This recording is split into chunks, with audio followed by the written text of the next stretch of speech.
Hello, my name is Steele, and today is Sunday. We're gonna play something new because our friends are missing in action today. So, unfortunately, no Remnant 2 today, but I want to try something new. That is loud. Okay, this game is called What Remains of Edith Finch.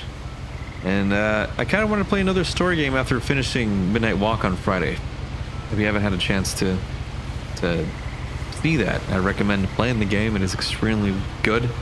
Story, music-wise, character-wise, the world is super immersive and can be played in VR. And we're going to try out this game today. I saw the reviews were very positive, story-driven game.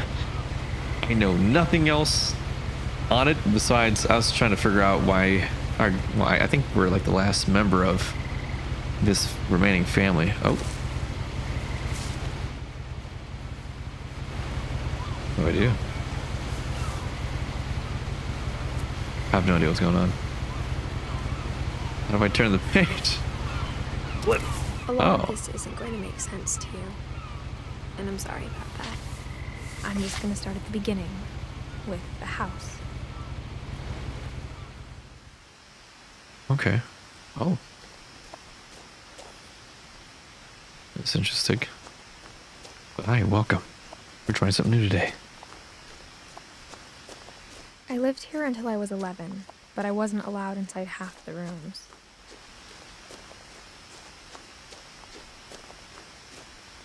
I'll have to turn the audio just a little bit higher. If it gets a little too crazy, we'll tone it down a little bit. Hello. Inside the mailbox were bills from 7 years ago, marked urgent, open immediately. Jesus, 7 years ago?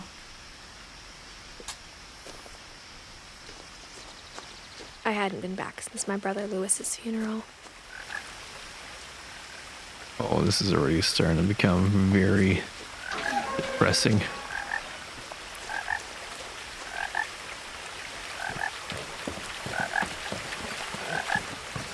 In her will, my mother left me a key, but didn't tell me what it unlocked. Maybe she thought I'd know. Or she thought that the mystery would be enough to bring me back. You go down here? This way.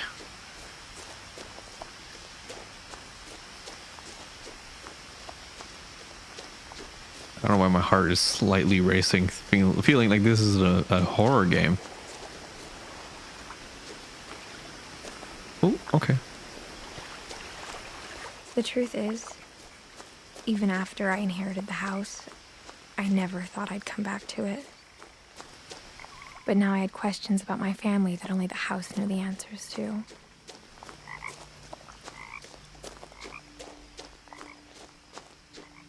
This starts off kind of strange. The woods around the house have always been uncomfortably silent. As if they're about to say something, but never do.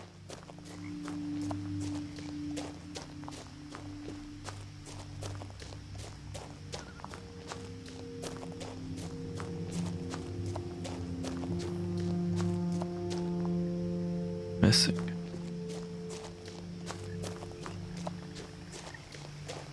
The house was exactly like I remembered it, the way I'd been dreaming about it.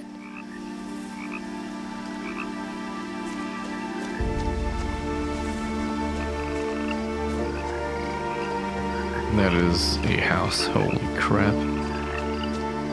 There's like 10 houses in one house. As a child, the house made me uncomfortable in a way I couldn't put into words. Now, as a 17-year-old, I knew exactly what those words were. I was afraid of the house. I opened the garage. No, okay.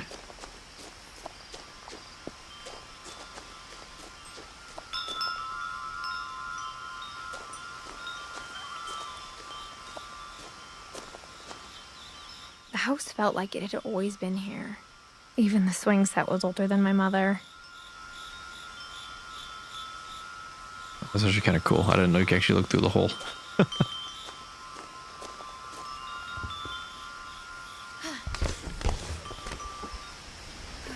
Ooh. Crawling through the doggy door used to be a lot easier when I was 11. The power had been turned off the night we left. Yep.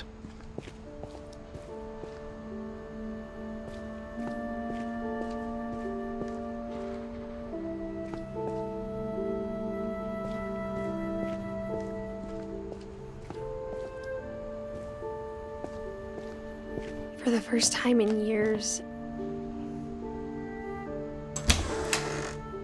I felt like I was home. Jesus. He was like one of my clients' home that I used But to work instead of at. a family, there were just memories of one.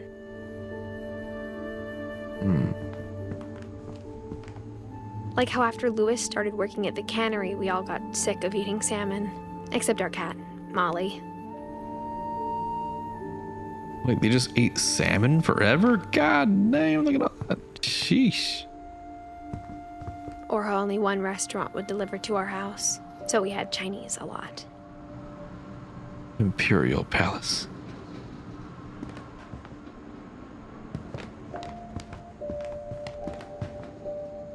It's turned on.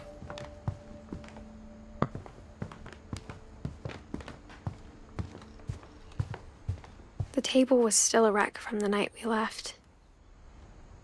It was like a bomb had gone off, killing everyone but sparing the furniture.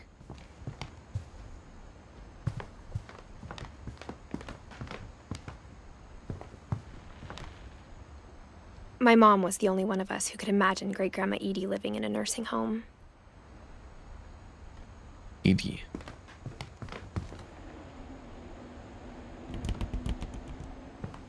There's a horror game? Hold on. Oh no. Nothing in the house looked abnormal. There was just too much of it, like a smile with too many teeth. Did I? Even the fireplace had a story. Edie told me the bricks came from the original house, after it sank. Oh. Feel like I'm in a horror game. When I looked at it, it didn't seem like one. Oh god. Please. My heart cannot take this. Move.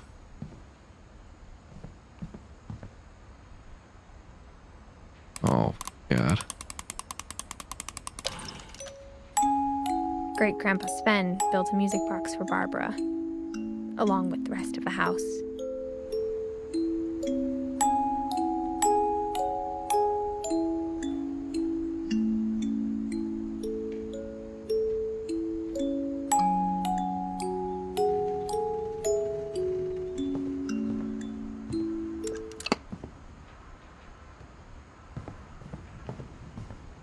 Mom always told me to stay out of the basement, so I wasn't too surprised when the key didn't fit. Damn it. Okay. There's no music in this game. Spooky. My mom wasn't much of an optimist, but she never stopped believing that my brother Milton was alive. God. A lot of things got left behind in the whirlwind of that last night. Oh. What is this? They got sealed shut and locked? There's a creature in there. After Milton disappeared, Mom sealed up all the bedrooms. Then Edie retaliated and drilled peepholes. The old lady got a drill and started making holes. Holy crap.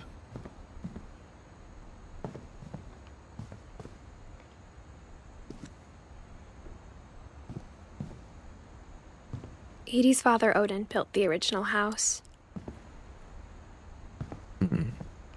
Whenever people ask me about my family, the first thing they always want to know about is Barbara. That's Barbara being locked up.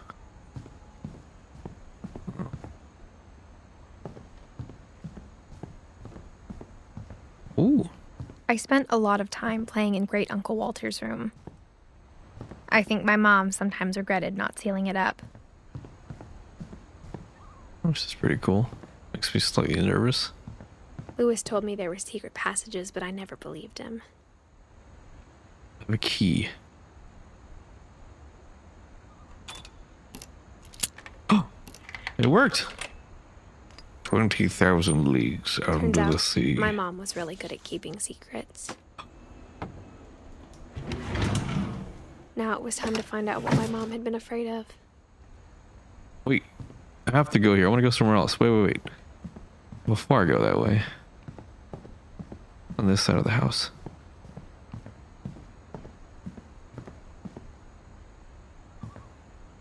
Oh. Did everyone just die in this house? They only lived a year. But they're all sealed with like some sort of sealant.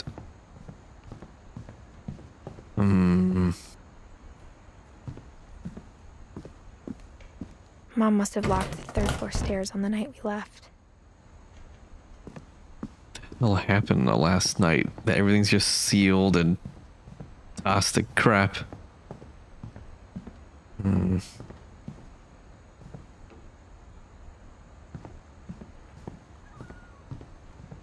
Okay.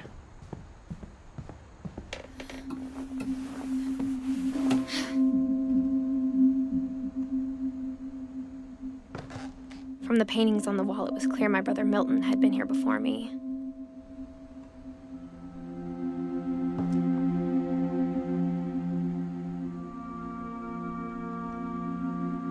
Reading this, maybe it sounds like I had a plan.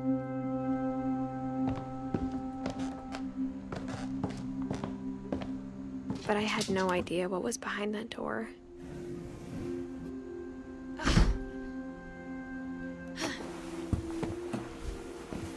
Just like I had no idea where all this was gonna lead.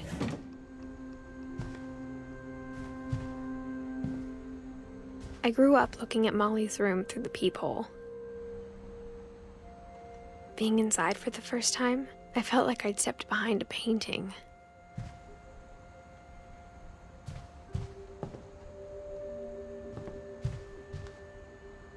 Molly's gerbil had a tiny bedroom with its own even tinier gerbil Oh, that's kind of cage. cute. You know, little gerbil house.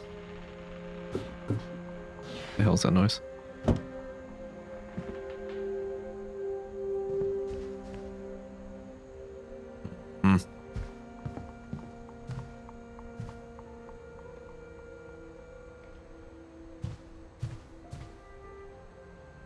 What's that? Like a latch outside or something.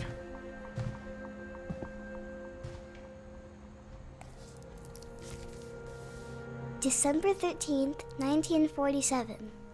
Dear Diary, I'll be gone soon, but I wanted to tell somebody about what's gonna happen. It started when Mom sent me to bed without dinner. I woke up and I was starving, so I looked around for something to eat. You eat the gerbil's food? The gerbil food was dry, but I didn't mind it.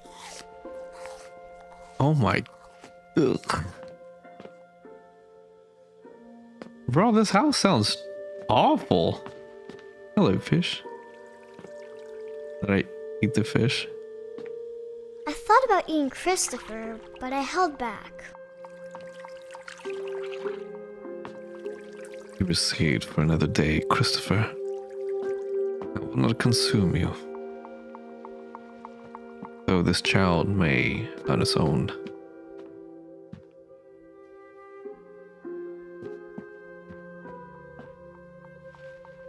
Can't even see my hand. Oh. Did I eat the toothpaste? I kept eating and eating. Oh my god. Ugh. I ate a lot of things that night. That's just fixtures, though. That is...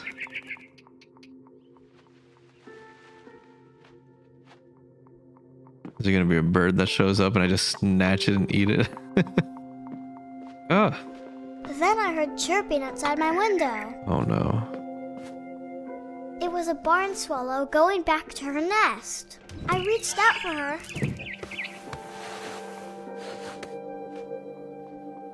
And suddenly,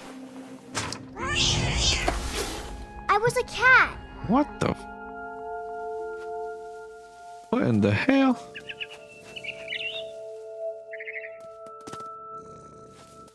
I'm a cat? Come here, little I bird. tried to be quiet, but the bird was really scared. Ah, come here. Come here, buddy. Oh, shoot.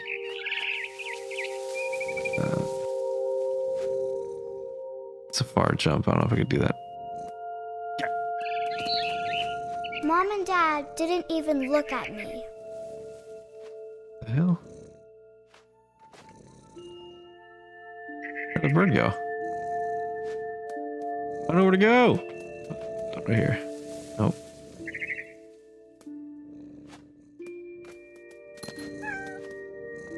Meow.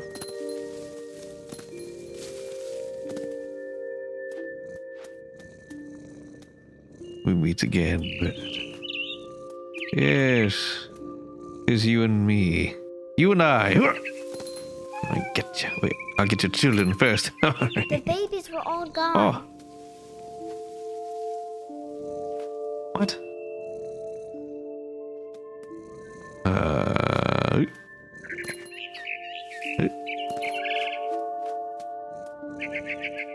I jumped and I almost got her. Oh. When you hold the jump button, you do the little wiggle thing before the cat actually jumps. Boing.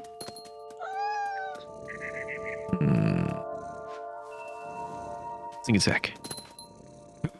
I could tell she was getting really tired. Getting tired? Getting exhausted, Mr. Bird. Oh, dear. Shoot. Now I was up in the big tree. I promised Dad I wouldn't climb it anymore. All I cared about was eating that mama bird. What is going on? Hello, buddy. I gobbled her up. And suddenly, I was an owl. First, all I heard was the wind. Then I heard little teeth nibbling in the grass. I hear little teeth. It'll be the rodent nephew. Oh. Rabbits.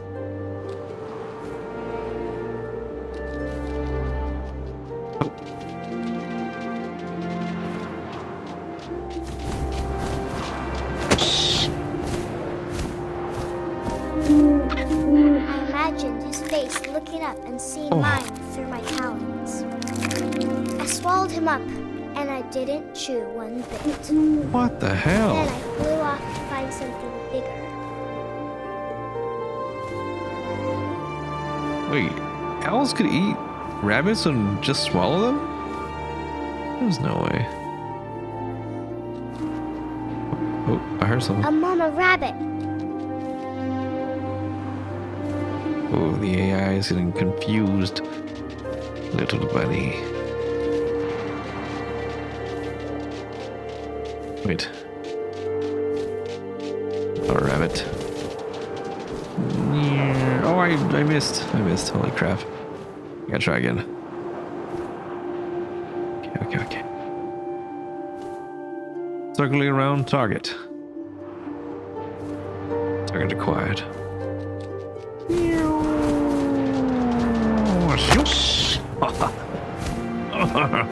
She was almost too big to carry. Sorry, I mommy started rabbit. choking, but I couldn't stop eating.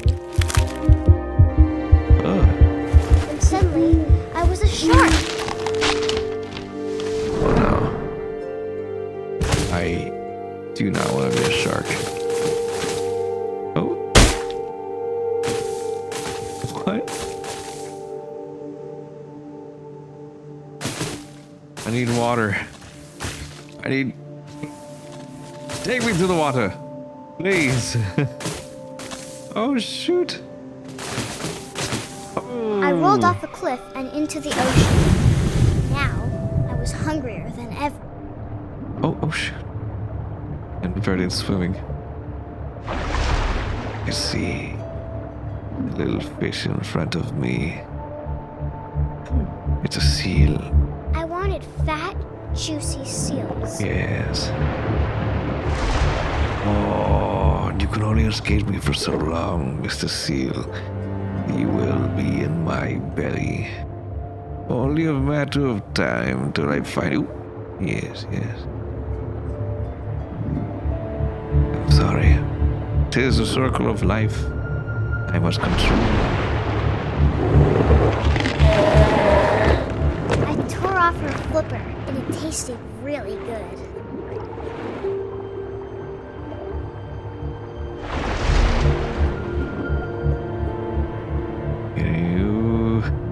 My prey is wounded, it seems. I grabbed on tight. But I was so hungry, I jumped out of the water. The hell? When I opened my eyes, everything had changed. What the? Am I an octopus? What in the hell? Am I an alien? Now I was a monster, and I smelled people everywhere.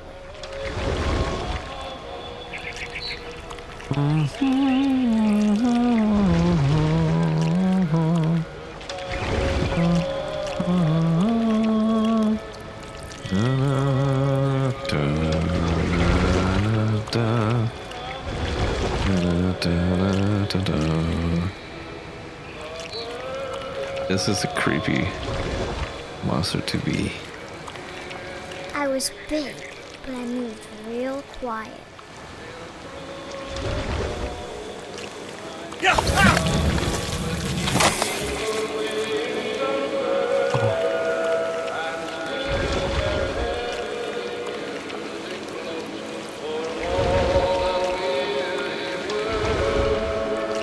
I wanted to stop, but also I didn't.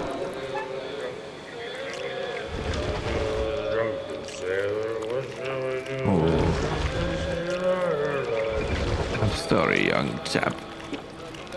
You're about to get eaten. Maybe.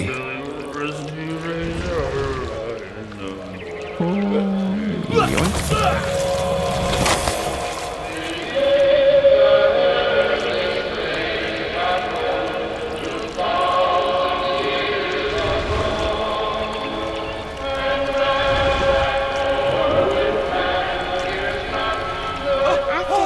Passenger, I was still hungry.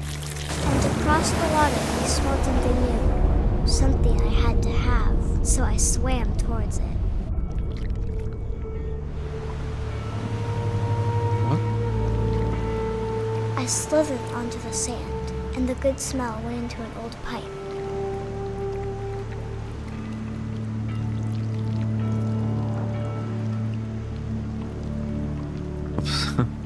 I am so lost. You're still talking about the little girl?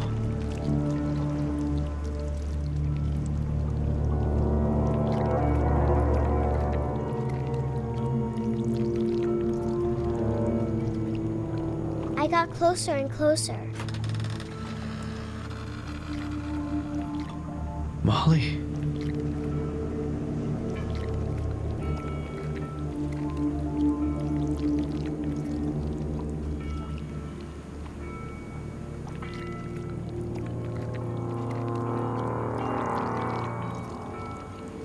All my stomach started growling.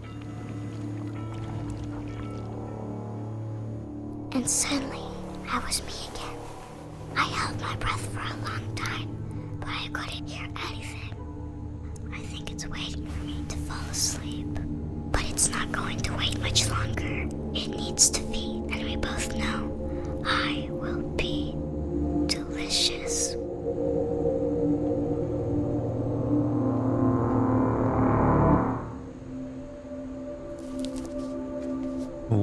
the hell? That was a child? I'm not sure if I believed all of that, but I'm sure Edie would have. That is insane. Okay. This place is really messed up. Oh, kitty!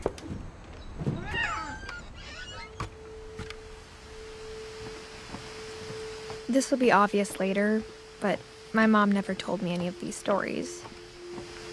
Edie would have, but Mom didn't like bringing up the past. Though, when we adopted a stray kitten, she was the one who named it Molly. Oh.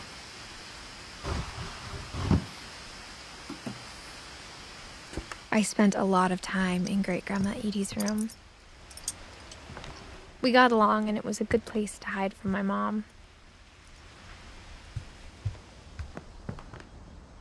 Ben and Eddie. Her room was like a museum.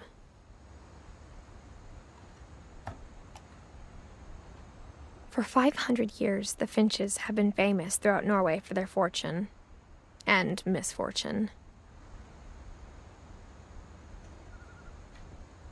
Odin Finch buries the latest victims of the family curse, his wife Ingeborg and their newborn son, Johan. On January 7th, 1937, he set sail with his family and his house, hoping to leave the curse behind. Oh, what the hell? But 40-foot waves off the coast of Washington send the house and Odin to the bottom of the sea. Odin's daughter Edie, with husband Sven and baby Molly, step ashore on their new home, Orcas Island. Odin Finch is the first to be buried in the new family cemetery. His daughter Edie is already dreaming of a new Finch house.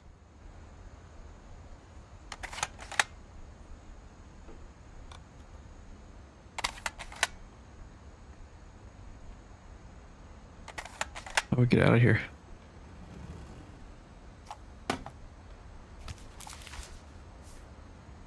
Whatever's wrong with this family, it goes back a long ways.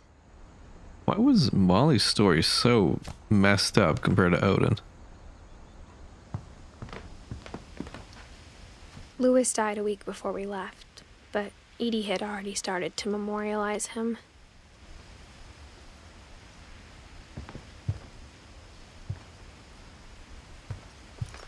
Edie gave a big interview about a mole man living under the Finch house.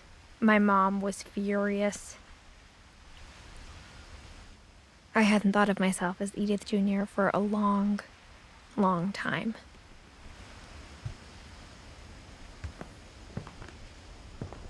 When Edie told people Sven was killed by a dragon, she could also have said he was building a dragon-shaped slide that collapsed. She could have, but she didn't.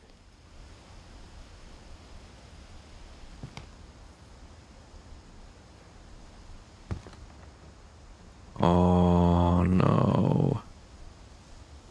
Even in her 90s. Sometimes Edie seemed a lot younger than my mother. Is there a door on that side? And there was a door, but I don't think that's interactable.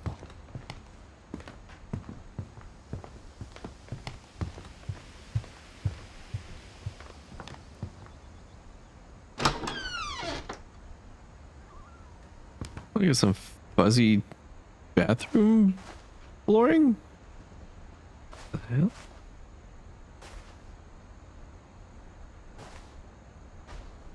The only trace Grandpa Sam's first wife Kay left on the house was the pink bathroom. It was a pretty big trace.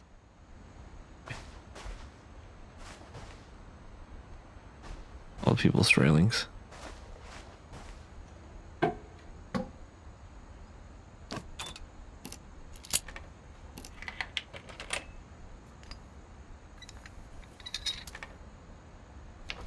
There's a secret in this bathroom. It's in the last place you would look. Oh, that's so cool. You actually have to pull all the stuff and turn it. Okay. In the last place you look. It isn't in the cupboard. It's hidden in this book. Oh. That is cool. Okay.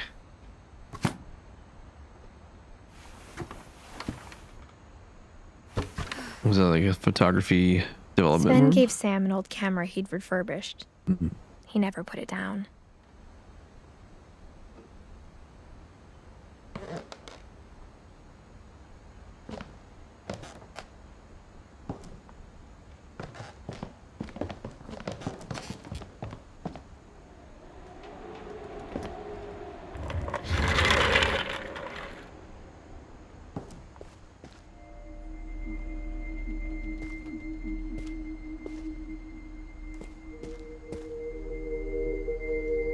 I remember these.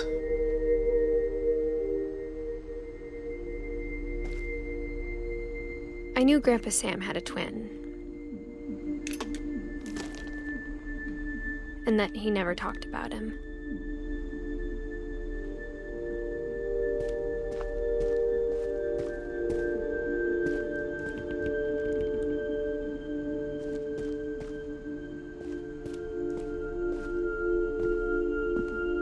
I guess my grandpa didn't like history any more than my mom did.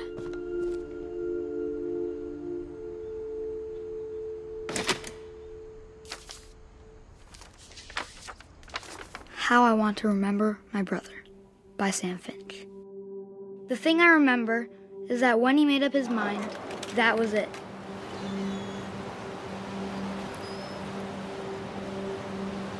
Oh, what's the swing? My Oh, brother said he'd die before he ate another mushroom. And he did. At Barbara's funeral, we swore we'd never be afraid again. And he wasn't. I think Calvin always wanted to fly. Sam, Calvin, dinner's ready. Never, Mom. Oh, But that day, he finally made up his mind to do it. I told him going around was impossible.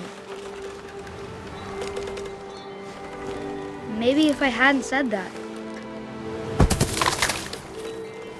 oh shoot. Calvin, I'm not gonna tell you again. maybe if the wind hadn't picked up, then maybe he'd still be here. But I doubt it. I think he'd already made up his mind.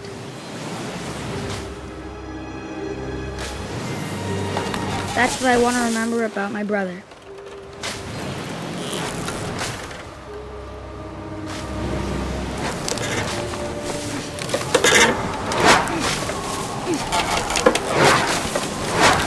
The day he made up his mind to fly. And he did.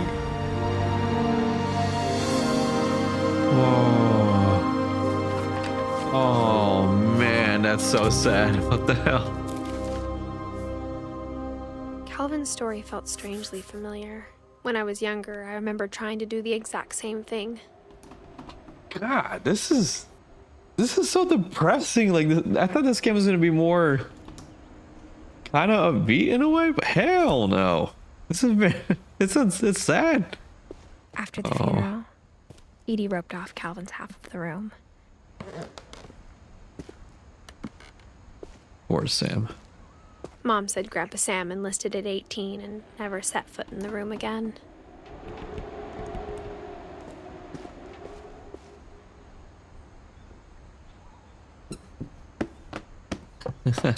That's cool.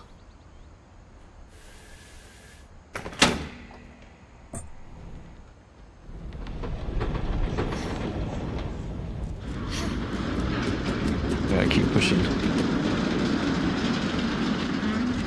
Okay, that's cool. The passages were a pretty tight fit. They'd obviously been built for smaller hands and bellies.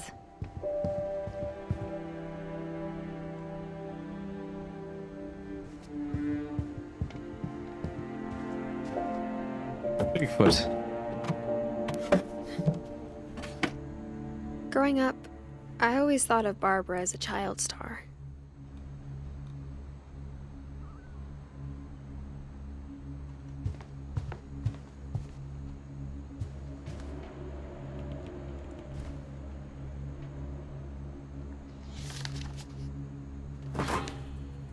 Of all the stories people wrote about Barbara's death, I'm surprised Edie saved this one. Oh no. Old Jack here with another ghastly tale inspired by America's most unfortunate family. I'm calling it The Surprise Ending of Barbara Finch. As a child star, Barbara was famous for her scream. Now at 16, she was all washed up. A has-been. Jeez. But in a lucky break, she'd been asked to perform her signature scream at a local convention for monster movie fans. It was just the boost her career needed. Unfortunately, her scream hadn't aged well. Getting better. I think you just need the right motivation. Her biggest fan and current boyfriend, Rick, was about to demonstrate when... Now that was a great scream. Damn, that was a good stream. Barbara's father, Sven. He'd slipped into a table saw and had to be rushed to the emergency room. So Barbara got stuck babysitting her youngest brother, Walter. Her convention comeback was cancelled. Okay, I'm hearing frustration, but I'm not hearing terror. What if I tried... A gang of hoodlums in Halloween masks have been terrorizing Orcas Island tonight. Police are urging residents to... That came from the basement. You're right! Also, I loved your delivery on that. Why is your basement door locked? Because my dad likes making puzzles and secret passages. There's a key hidden in the music box. The secret is to keep winding and winding until finally the key pops out. Thanks, Oh. babe. I'll be back in a sec. 20 minutes later, Rick hadn't returned. So Barbara went to look for him, right on cue. She reached for the music box. That's crazy. Okay. She found the key. She listened for Rick, but the house was silent.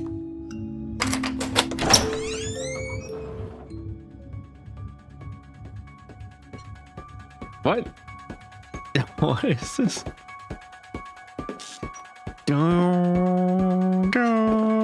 She found Rick's crutch and imagined the worst.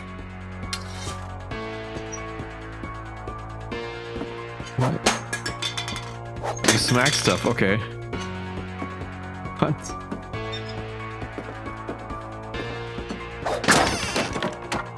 Oh god, what the freak? The gang's leader is the infamous Hookman killer, Dr. Carl Hamill, who impaled and then ate his family 10 years ago tonight.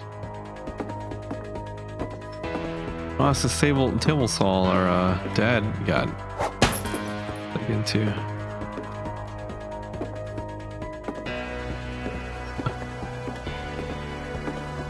Old Finch rattled and grew still.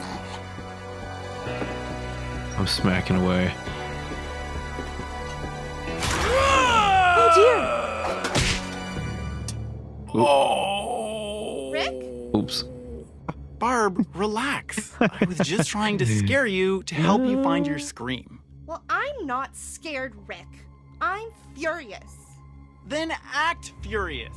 All I'm getting from you now is that you're hurt and confused and She threw him out, but she kept a little something to remember him by. The Barb. crutch. Have you seen my other crutch? And she was still holding it when she fell asleep watching the late picture show. Hours later... Barbara! Walter, what's going on up there? Ah!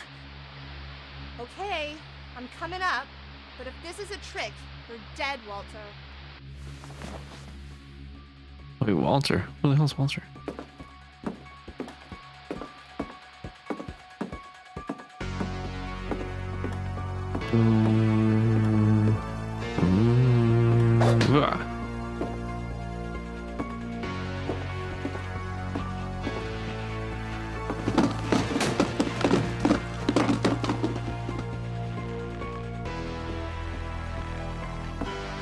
like there's multiple skeletons in here. Walter, are you there? Walter had vanished, but his bedside radio was still on. Orcas Island police describe the man as 6 feet tall, with a steel hook for a hand. Residents are urged to lock all doors and windows and notify the police of any suspicious activity. Barbara turned, saw the hook man, and was speechless. He was quite smashing. And the only was, he couldn't get enough of Barbara. Okay, Barbara, there's gotta be another way out of here. This way. That night, she played her part beautifully.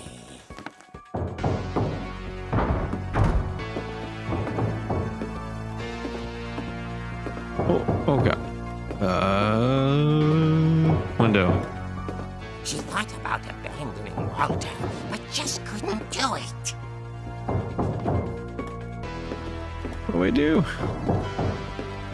Molly's door hadn't been opened in years. The hinges groan.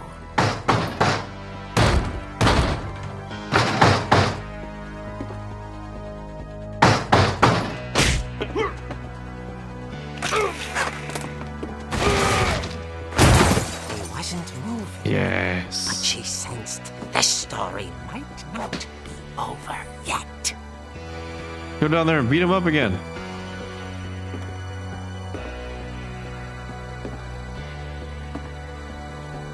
Oh, he walked it so slow. Come here, dude. Where are you? Oh, shoot. The hookman had vanished. She listened for his breathing, but all she heard was...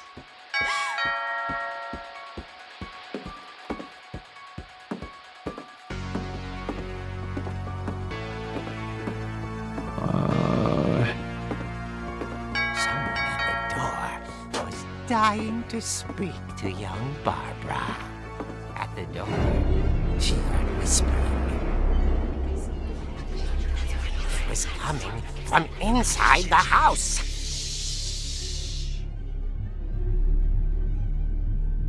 What the hell? Oh dear. Oh, dear. The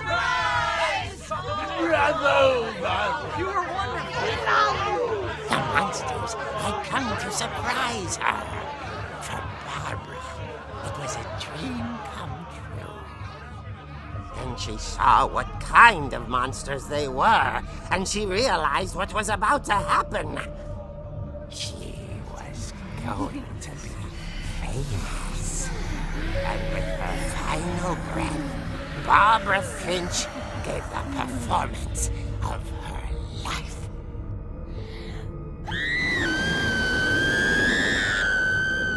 I wasn't there myself, but I hear Barbara was magnificent. Poor girl. She had a taste for stardom. But unfortunately, so did her fans. Of course, the police blamed it all on poor Rick, who disappeared the same night. And little Walter? Hiding under his bed the whole time. He took it all pretty hard, but that's another story. As for Barbara, tucked inside the music box was all they ever found of her. Her ear. The hell? That's what I call a real eerie tale.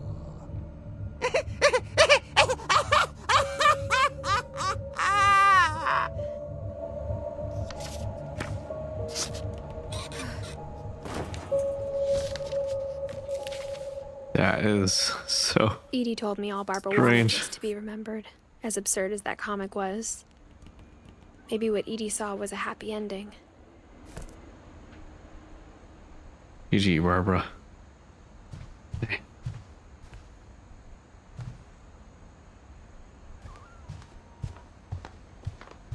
have the other room to go to. I guess now I know why Mom didn't like me playing with the music box. But now we know there's a key there, maybe.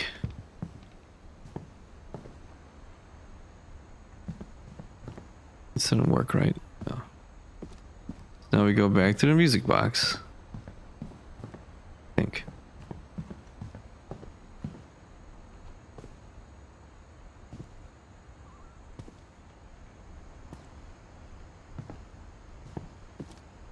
This house is dark.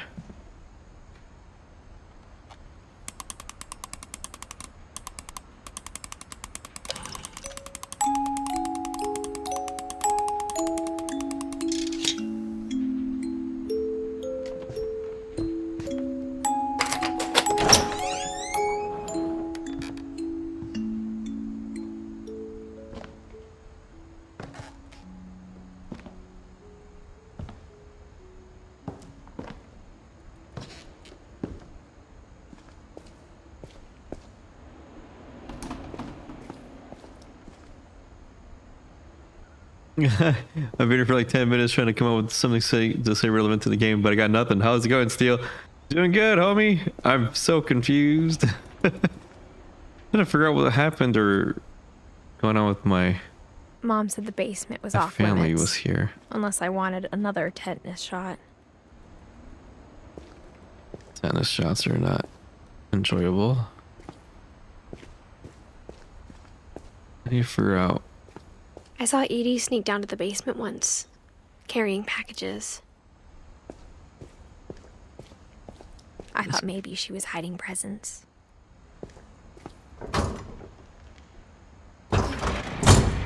It turned out she was hiding a lot more than that. What the hell?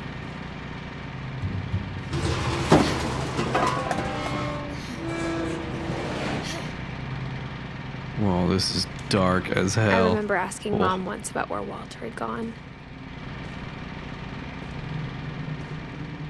She said after Barbara died, he got as far away as he could. Whoa. If there's a pattern in all these stories, I think it's that none of us has gotten very far. Walter mentioned, indeed. Kid named Walter.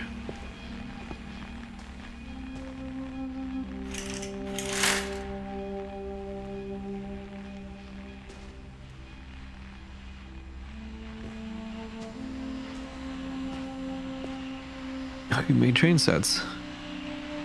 Walter. Old man Walter. Goodbye, everyone. I can't believe I've been down here for 30 years. 30 years? Jesus. On that first day, after the shaking started, I didn't think I'd survive the week.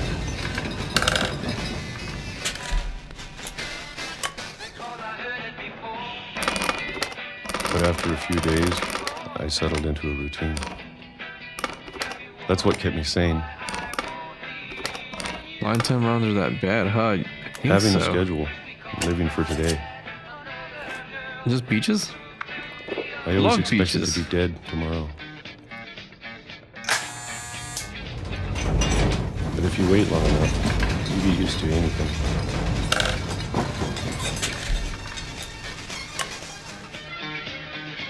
So you just do this over and over again? Even a monster on the other side of the door starts to feel normal. Almost friendly.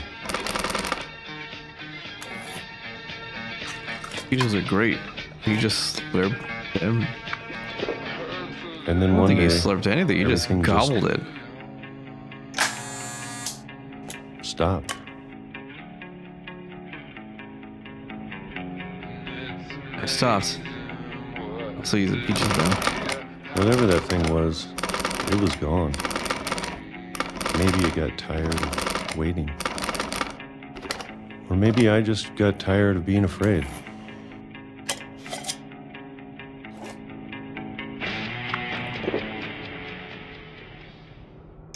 It's been a week now, the longest in 30 years. What, you just eat peaches for 30 I'm years? done waiting. I have to leave. Well, I still can.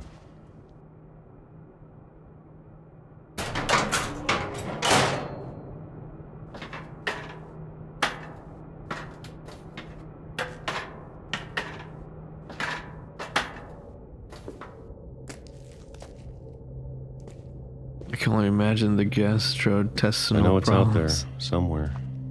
At least he's not human. Apparently one of the Whatever children killed earlier Barbara. was a cat, a monster, a shark, an owl, and something else. Whatever killed Barbara And Molly and Molly. and Calvin. Give me that sledgehammer. Maybe this is all a mistake. But I need to stop living the same day, even if it kills me.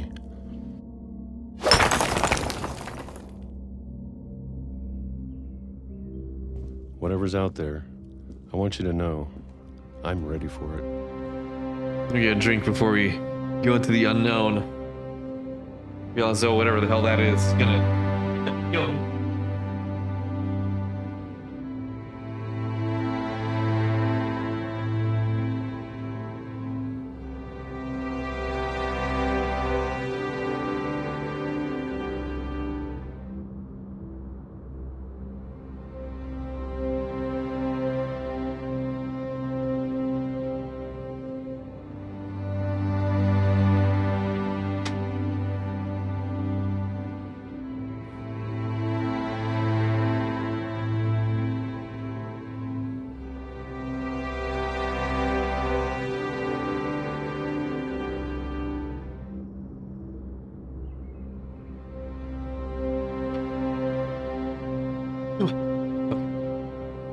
Returned.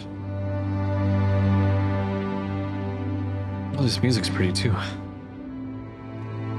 I'm going to appreciate all of it, especially the food. Do like food. I don't mind if I only have a year left. Or a month. Or a single week. I'd be happy with one new day. Oh. I can already imagine the sun on my face.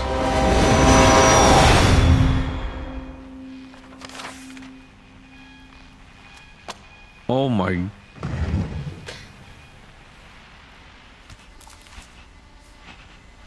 Walter died when I was 6. I can't believe my mom never told me he was down here. Go back, thank you. Like, did he just get killed by a train? Well, everyone's getting killed. Jesus.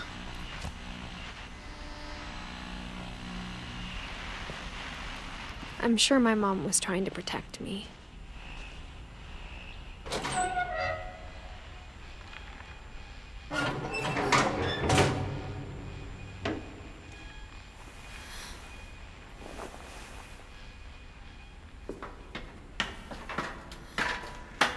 Maybe she was afraid I'd end up like Walter.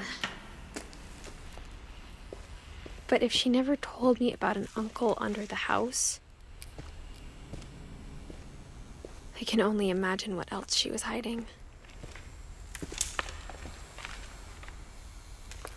I don't want to make the same mistakes she made. Get the sledgehammer. Trying to bury something that's still alive.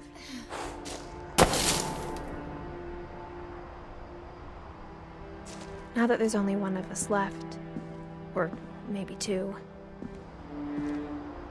I thought it was time I heard the stories for myself and found out what happened to everyone else.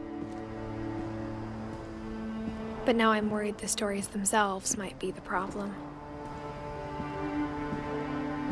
Maybe we believed so much in a family curse, we made it real.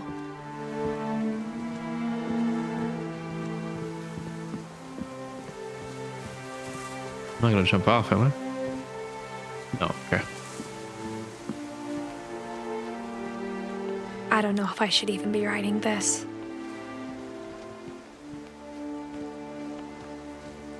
the hell happened? There's like chairs in Maybe the it'd be better trees. if all this just died with me.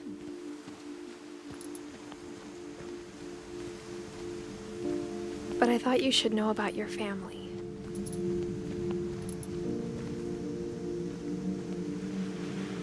And the history you're a part of.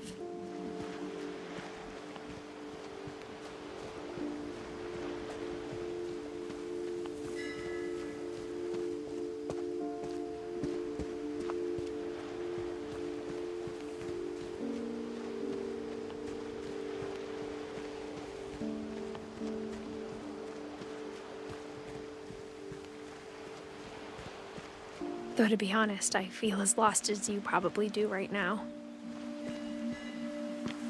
Well, I'm lost as hell right I now, think too. the people in these stories believed them, for what that's worth. I want to go this way.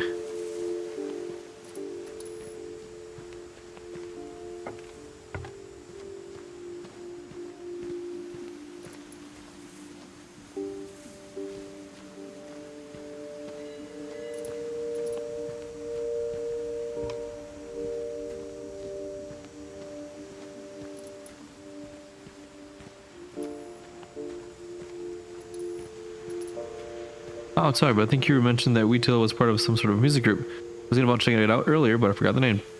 The name is called In Your Absence. Let's see if I can find it here for you really quick. And I'll put it in the chat. Very talented.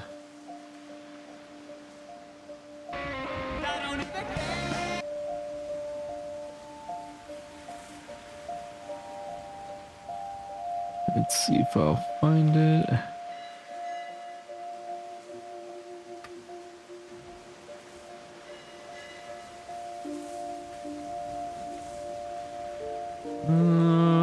Let's see. I don't see it on YouTube anymore.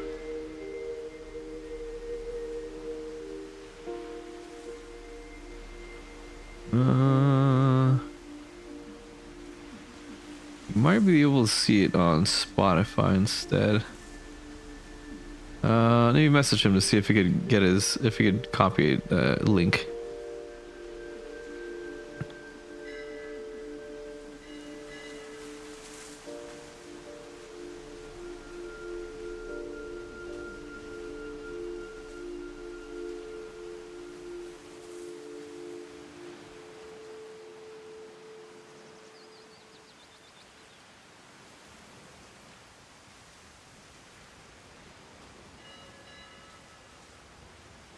You can. There we go. I don't know when he'll respond, but I give him a message. Yeah, whenever he has time, I'm sure he'll send a link. It is on Spotify as well, so you can find him there as well. And when you look at the house, that history of imagination and stubbornness and madness, any of it seems possible.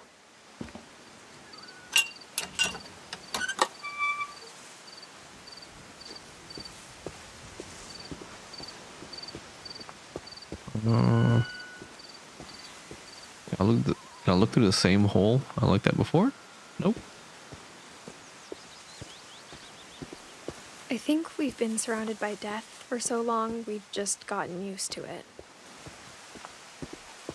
What kind of family finishes building a cemetery before starting the house? Oh. It is kind of gross. It's embarrassing for me to admit this, but the pet cemetery made me more uncomfortable than the human one. God. 3 of the gerbils are mine, and 2 had been my fault. Or gerbils. Zerpy, Lurpy, Furpy, Chirpy, Burpy, Derpy, and Derpy Jr. I'm sorry, brothers. Bill, Coco, Tucker, Charlie, Daisy, and Lucy. Rest in peace.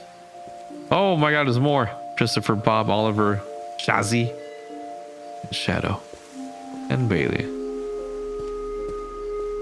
Sven built the house, but it was Edie who designed the cemetery.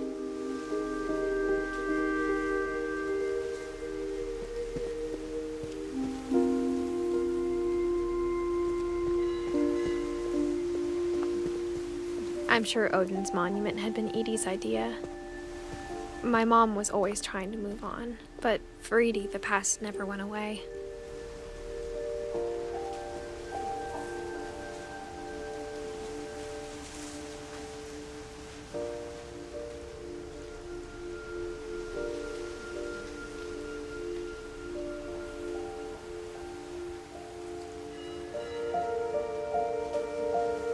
Okay.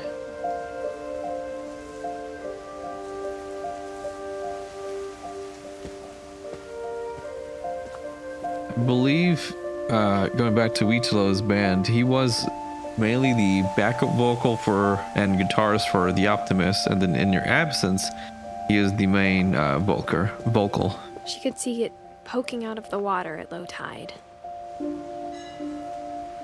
Should be this. Let's see if it's all of it.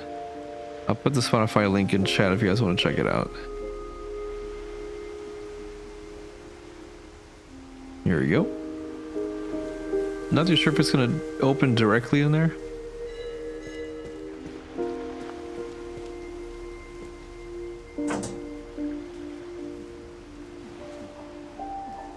Edie said she dreamed about the old house every night.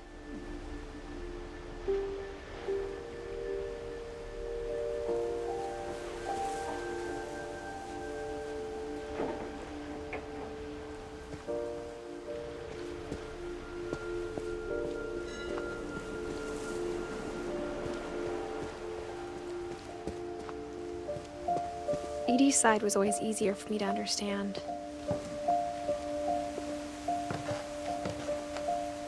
But the older I get, Yeah. the more I can see where my mom was coming from. He's been working on music for a while. For a hot minute.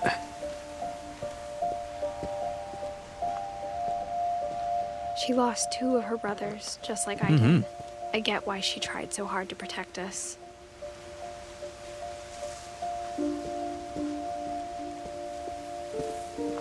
There's so many things I wish I could ask my mom now. Part of me thinks this is what she wanted all along. For me to come back someday and find everything out for myself.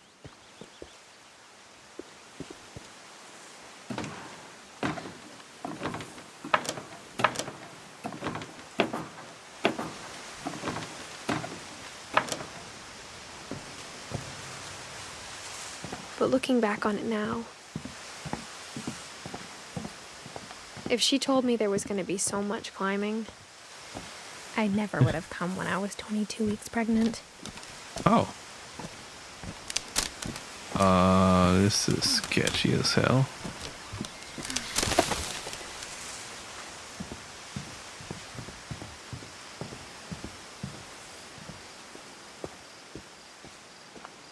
Oh.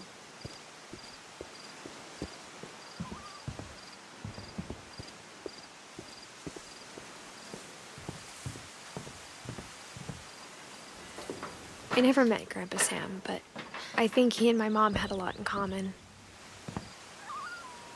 Grandpa Sam.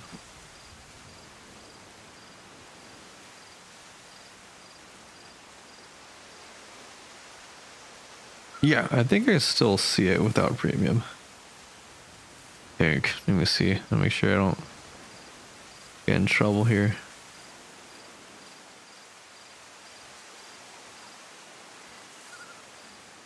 Yeah, there we go.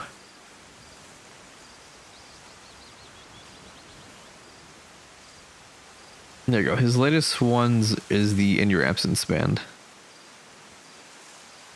And I went to see him live.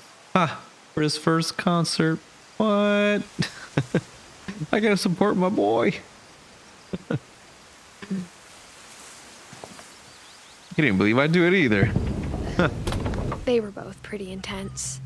He's done concerts? Yeah, I think he's done 2. Sam spent so his far. life shooting photos, but Mom said he got nervous. It was like being in front of a the camera. like a small little I guess venue we're all afraid of place something. in Colorado, but pretty good turnout. There's a couple of other bands that showed up, and it was pretty solid. It was pretty cool. Got to meet his band members and some other bands that were there. I do have to say though, the quality of his performance Instead of is hiding from death, much Sam better seemed than to go all out the of other his way guys to on meet there. it.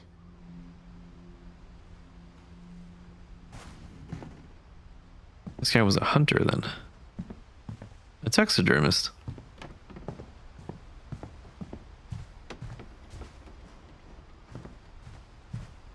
I haven't used that app in months. I know, me either. I only use YouTube Music.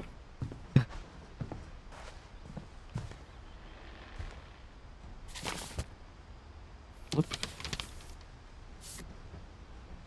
Same. See, it's pretty good. What the hell? Dawn, I promise, you'll never forget this weekend. Yes, sir. These memories are gonna last a lifetime. What? Am I gonna have to shoot anything? It's a hunting trip, Dawn. Shooting is strongly encouraged.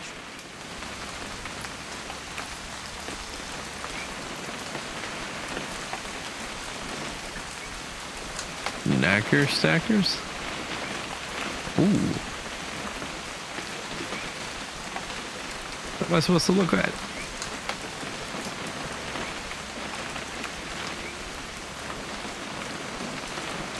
It's too early, Dad.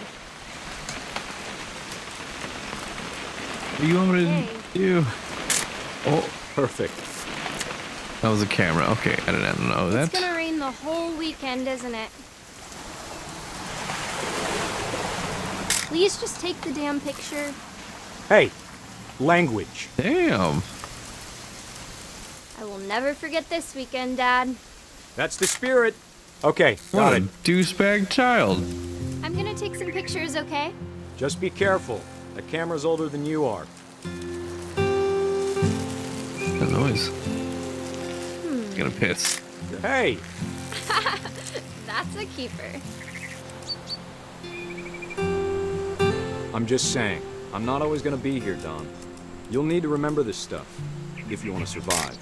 I'll be fine, Dad. You know who else thought he was gonna be fine? Some guy who died. Dawn, I'm being serious. I know, Dad. You're always serious. Doesn't being out here make you want to chill out? Well, to tell you the truth, I haven't been out here in 20 years.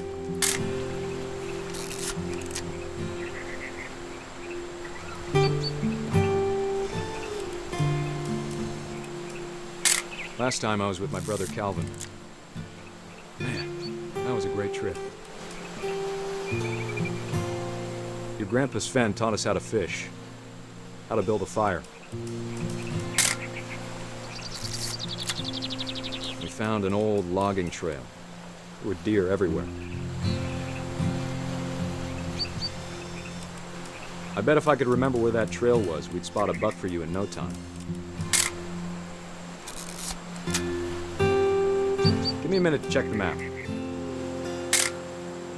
Dawn, don't you think you could find something more interesting to photograph? There isn't, Father. I've taken all the photos.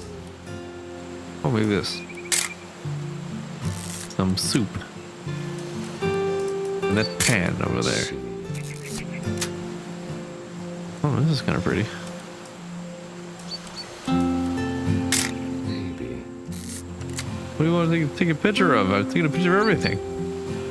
Oh, birdie. Oh. Dad! Good eyes, Dawn. I spot the creature of the night. Before you take the shot, let me get a picture of you. Dad, I...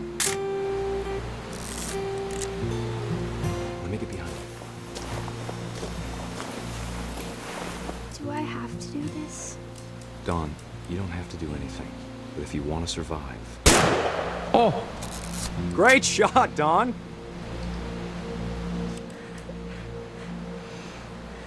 Oh, no. I'm proud of you, Dawn. Always remember that, okay?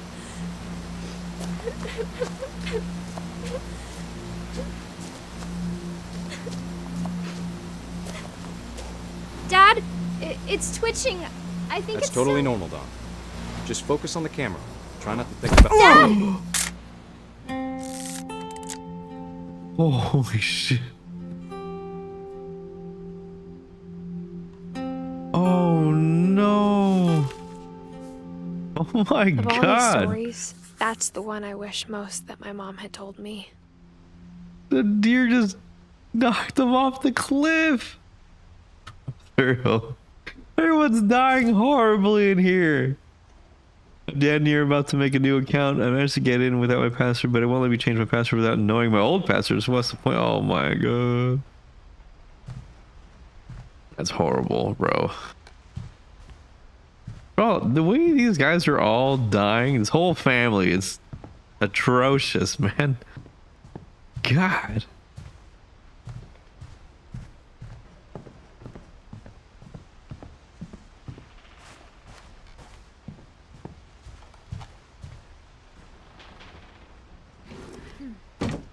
I don't know if he has anything on YouTube. I think he has it on private at the moment.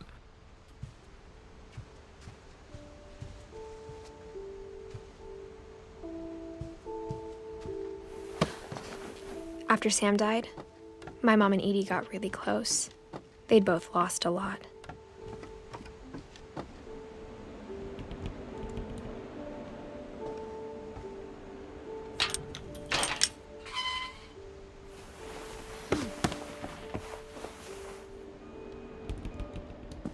He's a spooky looking baby. Divorce contract. Damn. A lawsuit has been filed against you. To Sam Finch.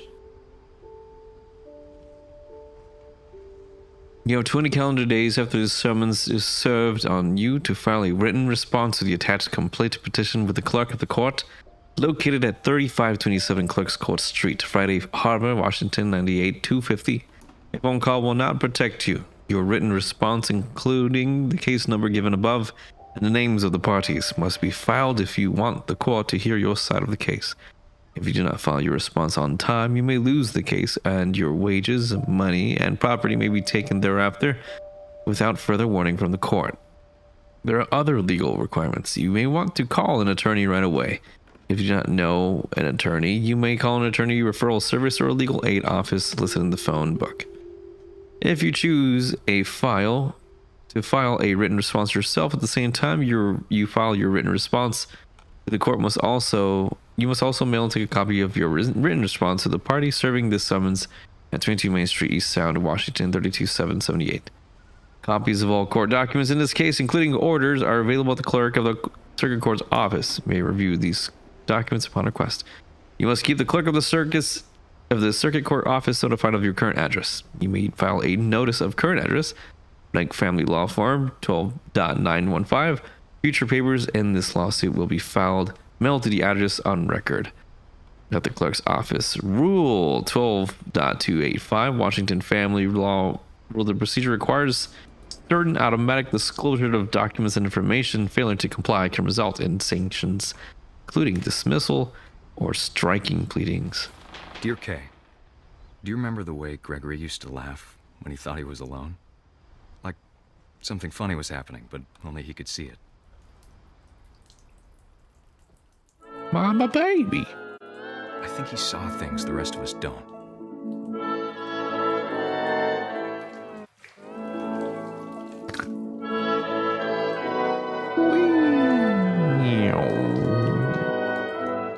Dip.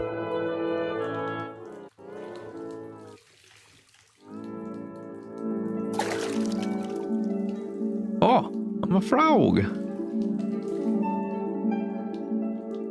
Hello, child. Boing. It's over, Gregory. Oh. It's time to... Hold on, sweetie. Am I gonna sink in the... Hello? Child. Boing. Sam, I told you I don't want to talk right now. You must escape, child. I wonder what he saw. What his world was like.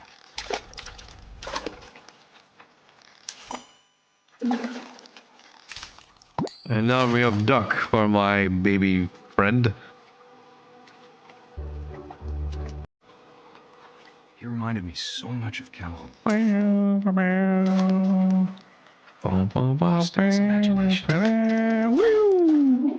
Oh.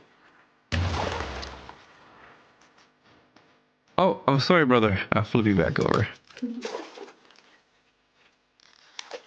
There we go. Hello, happy family. Bling. Oh wait, I need to jump on his head. Ooh. Yes.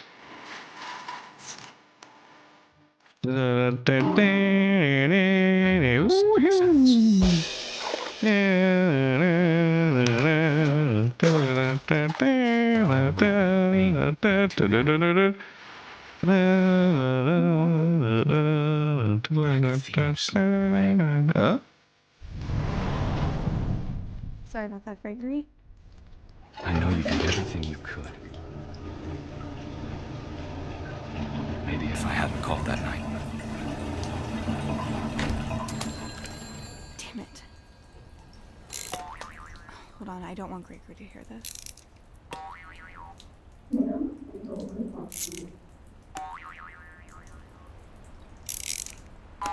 What are we doing, Gregory? What must we do? You turn the water back on. The show must go on, Gregory.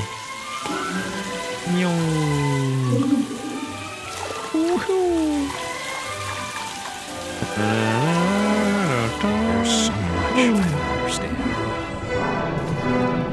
about Gregory.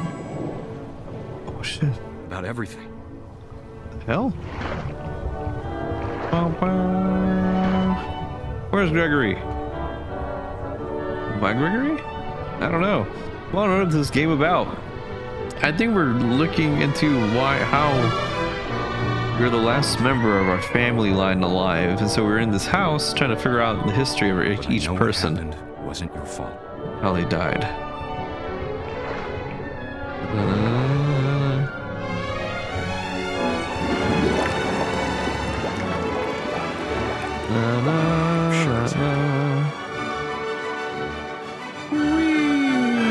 He'd want you to be happy too. Good luck, Kay. Love, Sam. Wait. The baby died from drowning, right? Damn. What the hell? Oh my gosh, everyone's just dying horribly in here.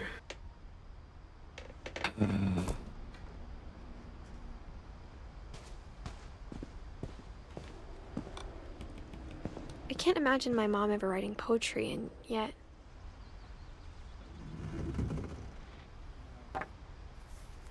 A poem for Gus, who always said the wedding was a bad idea.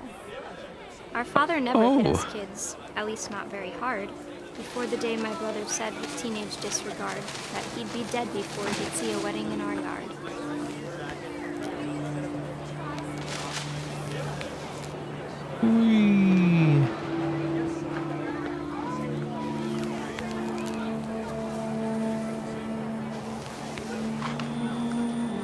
My father made him come, of course, but Gus stood far apart, just flew his kite and bottled up the storm inside his heart.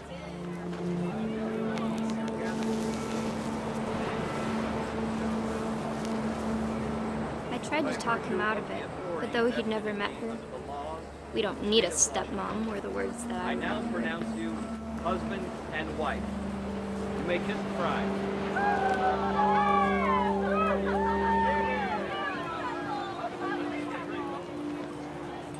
Did Gus get carried away and killed by the wind? Is that what happened?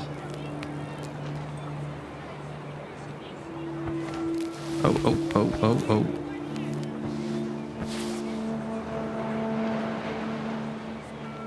I thought I could push the guy off. Oh. When the time for photos came, Dad ordered him to come here. But Gus declined and as a sign held up his middle finger. No.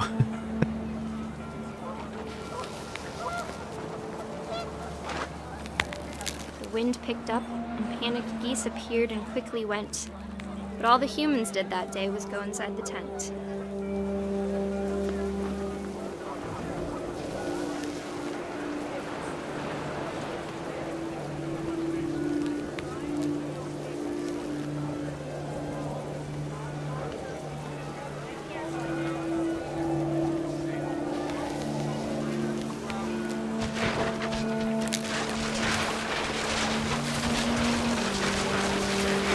Rain came down in buckets then, but no one seemed afraid that nature might destroy the tent our dad had crudely made.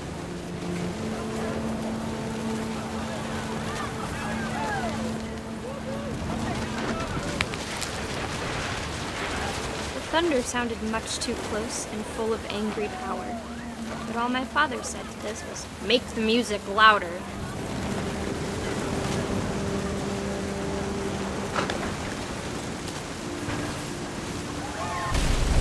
Oh, shoot.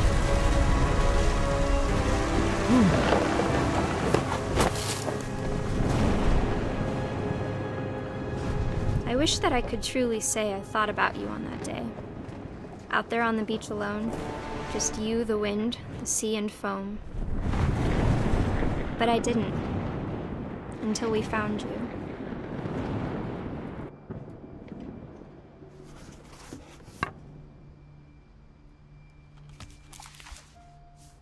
Damn. She never talked about him, but Mom told me once if I was a boy, they were going to name me Gus. Still haven't found Eddie. It's Sven.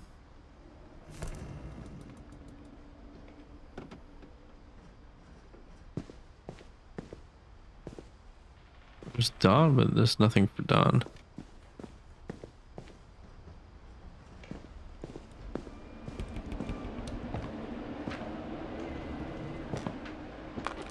My mom moved up to the loft after her brothers died. At the time, it was as far away as she could get.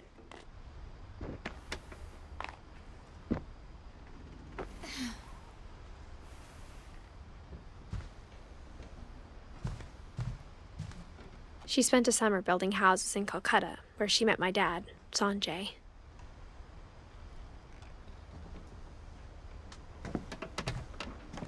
Religion was another thing my mom never talked about, but I think it helped her a lot after her dad died.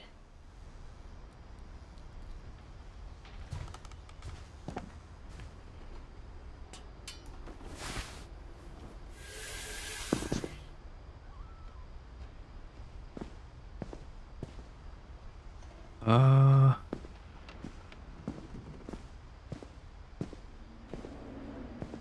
don't know what to do now.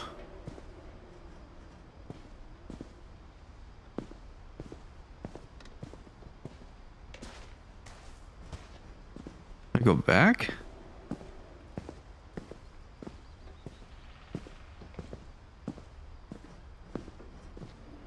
I go back up.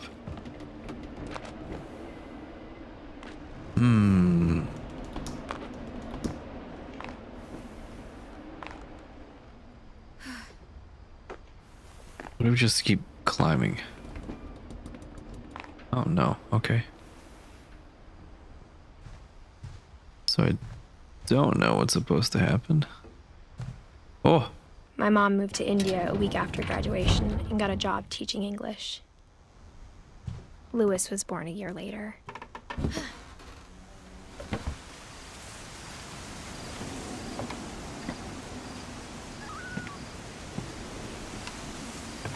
When my dad died, I don't think Mom knew where else to go. I'm sure Edie was happy to have her back.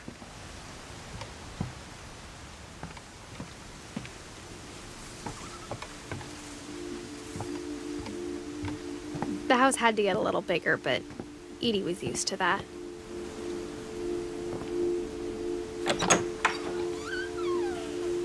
And for a while, things were good. Almost normal.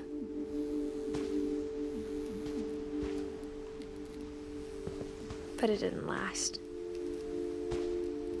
The beginning of the end was Milton's 10th birthday, when Edie gave him a castle.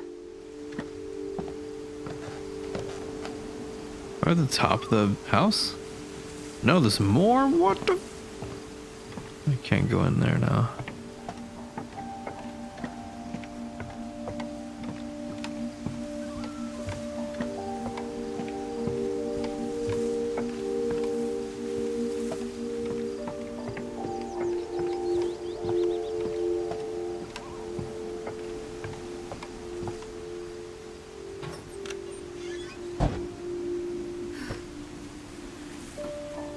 Give me 1 second to warm up some food. I'll be right back. This game is a journey, man.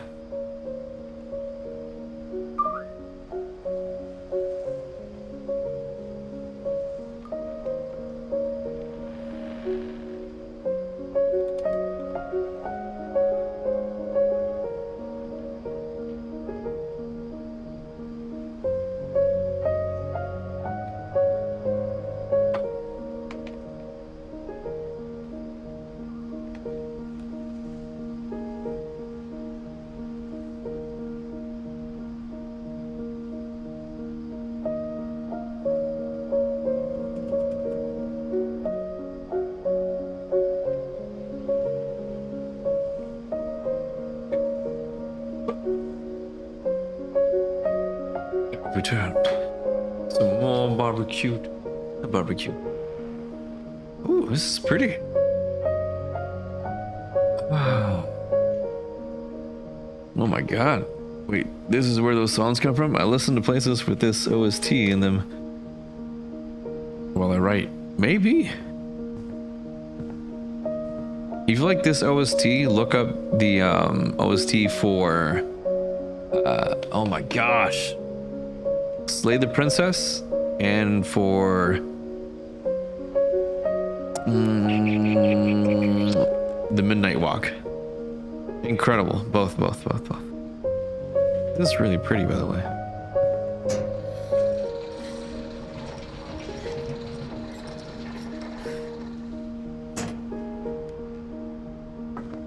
Milton. Oh, how'd this guy die? Magic Milton paintbrush. Finch in The Magic Paintbrush.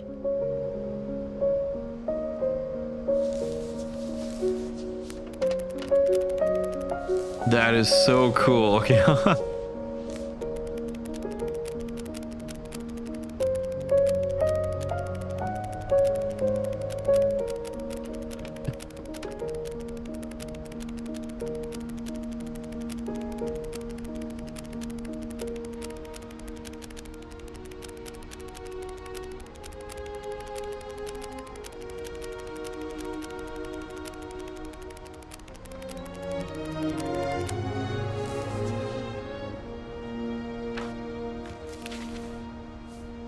Terminator, what's going on, buddy? I was 4 when Milton disappeared. You winking a lot. Oh. Yeah, my light bulb in my living room is very weak. One of the two is off. So the light can't get captured through my eyes. Plus I wear glasses. Watch. Ugh. Let's do this little thing really quick. Yep. See these eyes right here? I can move around. If I try to blink, this is what happens. You see how my eyes kind of not blink? I take my glasses off. I can close my eyes. But with glasses on, I can't.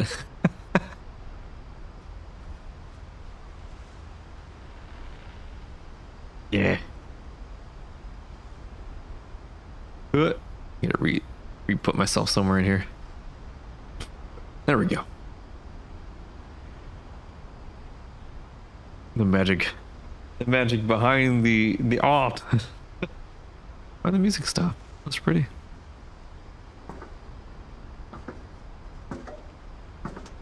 So he just disappeared. He went through a door and never. Mom spent months came back. searching for my brother. Then she sealed the doors. Oh, okay. Get out. Oh. Whatever Milton had found in the house, Mom didn't want it getting out. Oh.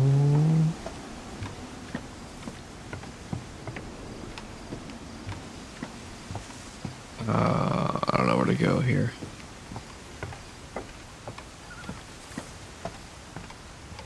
There's a Cthulhu style story I wanted to try out as well after this. I feel like that would give me the creeps.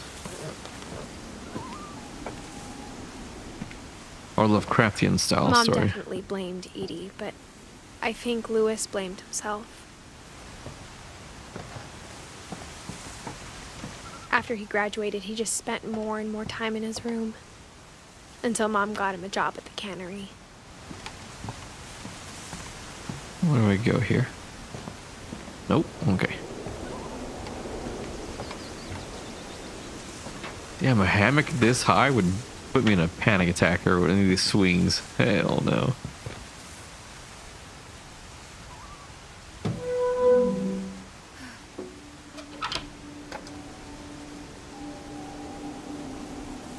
Oops.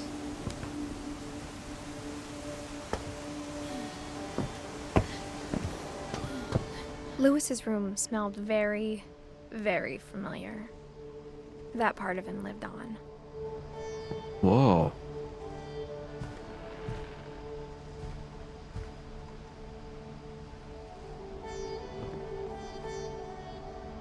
This is my kind of guy. Looks minus the smoking and the smoking. Mary Juana. Lewis and I spent a lot of time playing games together, but he was surprisingly bad at them. He died a lot.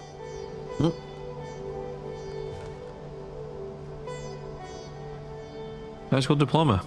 Orcas Island Regional High School. Lewis Finch.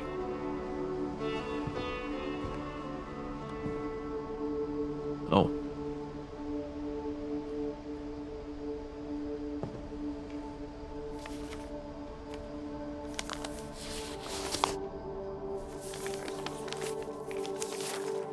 Dear Mrs. Finch, as Lewis's psychiatrist, I can understand your desire for an explanation. As I see it, the trouble began in January, shortly after we convinced your son to seek treatment for substance abuse. Newly sober, I believe Lewis first noticed the monotony of his daily life. Look at I fish. Chop fish. He kept working at the cannery. But he withdrew part of himself. Jesus. In our sessions, I saw the same behavior. His mind began to... Began to what?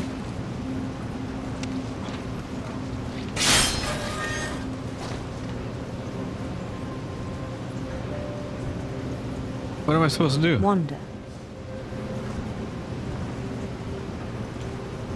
Oh. I asked him to describe it. He said he started small, imagining a labyrinth. I'm gonna go back.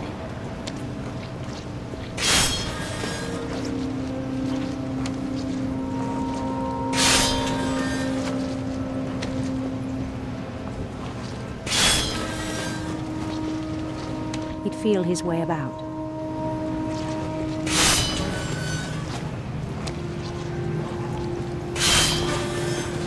Then something moved. Bats. Bats. And toads.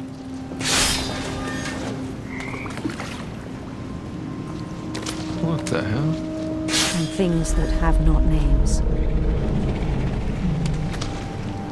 He knew it was all in his head.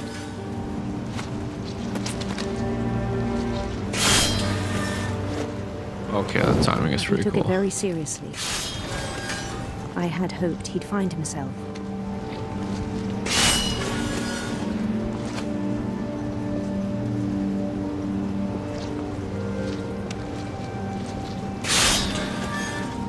I feel like I'm gonna grab something that is not fish and screw myself over. But he found something more.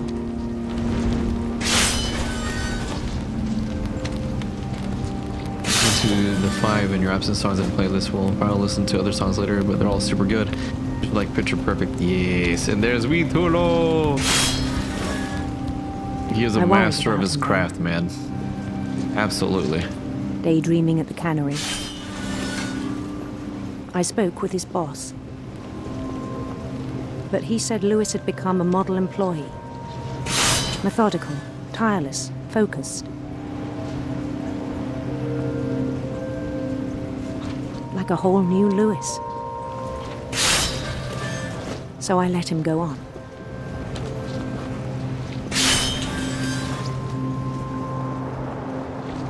I even encouraged him. It seemed very promising at first. Hello, He told me doggy. he'd made a new friend.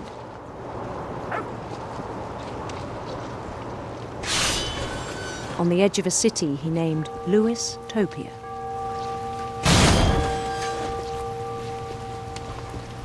He built the city up slowly, brick by brick.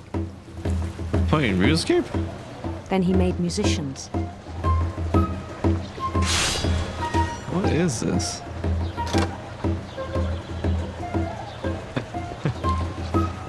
And songs for them to play. He talked about I gotta write starting more a band. music, but I've been very lazy. And he was always humming something. Have a good stream, though. Thanks for the shadow. I'm gonna go cook, of course, my friend.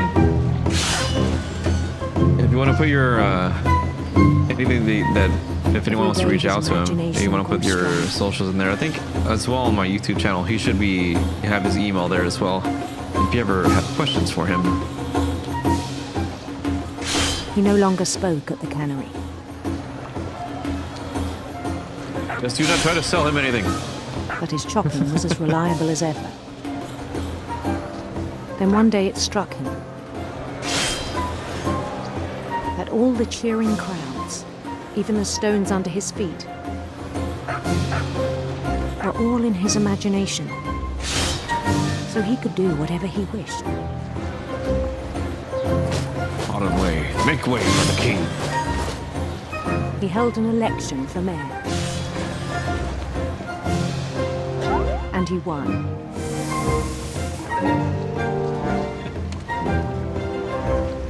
They begged him to stay, but his mind was already wandering. It became a game for him.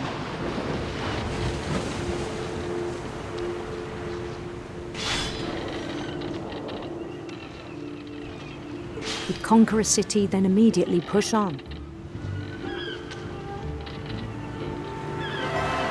New Louisville.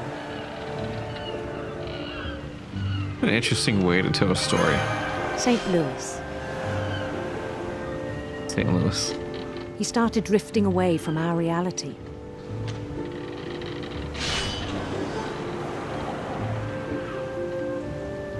Oh, God. Minneapolis. Until one day he forgot to go home from the cannery. Even as his mother pleaded with him, part of Lewis kept sailing on.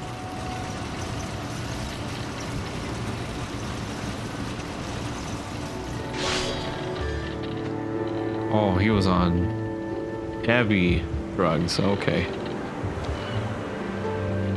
In Lewisburg, he heard rumors of a Oh, handsome queen or beautiful prince. What? Queen. handsome queen.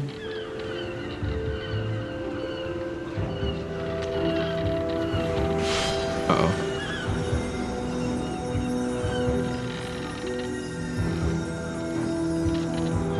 The queen was on her own quest for Sinister serpents. sinister serpents.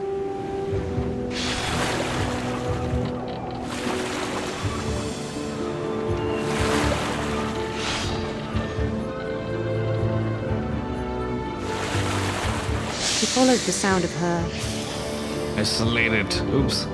You follow the sound of her silver harp.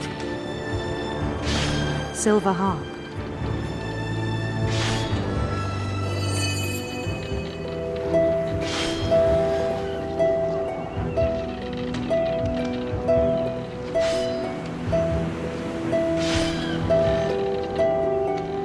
His chase led him to a golden palace east of the sun and west of the moon. Even then, his logic remained sound.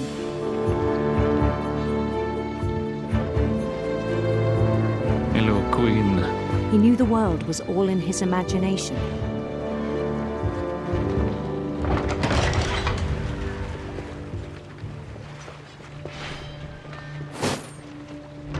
but he was so proud of having created it.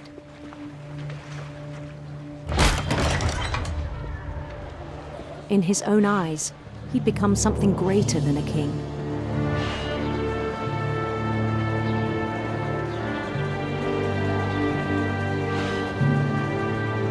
For someone who'd never known success in the real world, I think it was overwhelming. And then it struck him that the real Lewis was not the one chopping salmon, but the one climbing the steps of a golden palace. It is I, Lewis, to claim the kingdom that is rightfully mine. My imagination is as real as my body, he told me. I am Lewis. I'll continue. It was hard to argue with him. Aww. Bah.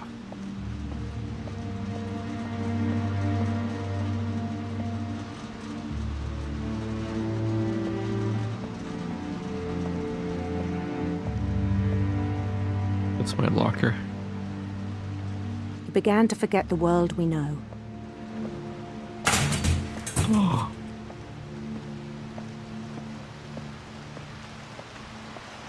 I think it pained him to remember Lewis, the cannery worker. I'm still the king. No. Am I He gonna began to shove? despise the man with a royal contempt.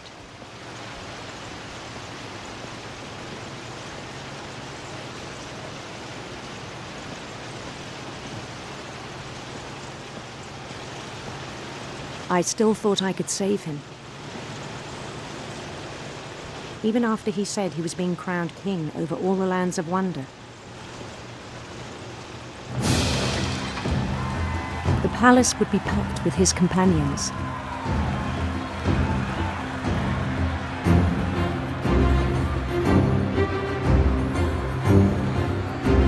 What in the world?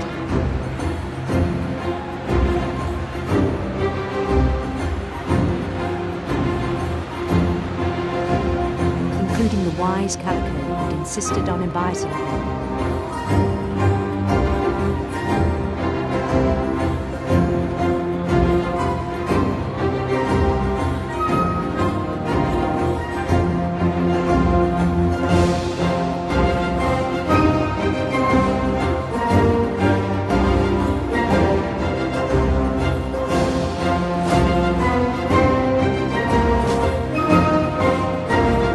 God, it's loud. His queen waited, holding his crown.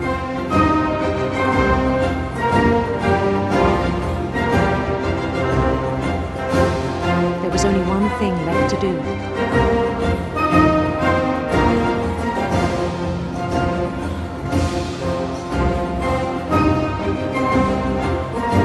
Holy shit. Bend down his head.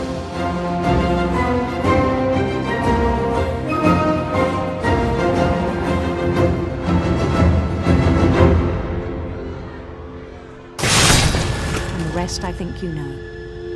Mrs. Finch, your son was a kind man who will be missed by all of us who knew him. Whoa.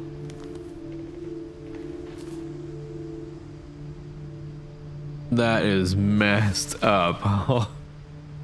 Damn. My brother was really cool. I wish you could have met him. I still have Eddie down there.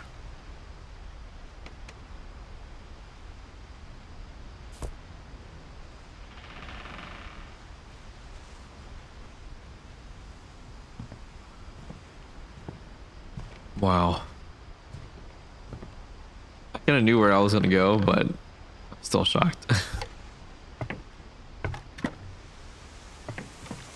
On the way back from Lewis's funeral, my mom told me to start packing. She waited until the day before we left to tell Edie. I'm not sure if she wanted to make it easier or harder.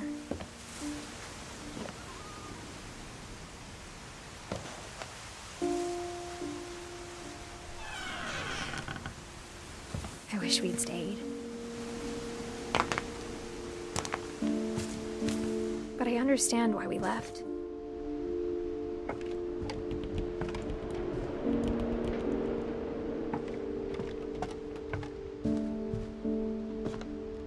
My mom ended up leaving everything behind.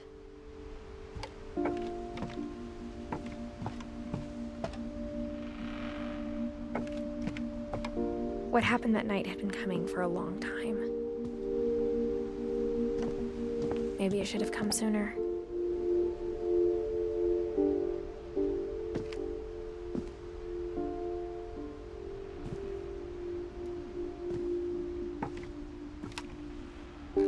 But it had to end one way or another.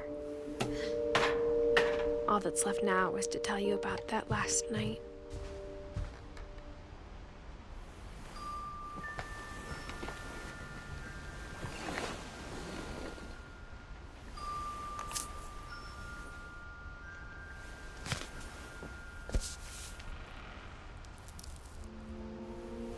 That whole last day, Edie just watched us pack and didn't say a word. Until supper, when she raised her glass and said, "To our final night together, and all our final nights apart." Grandma, you know what I said about alcohol. Some of your medications are very Edith, specific. I left a present for you in the hallway. Why don't you go open it? The grown-ups have to argue now. I'm sorry, you're right. We're all leaving tomorrow. Let's just enjoy our last... I'm not leaving. Edith, you're excused.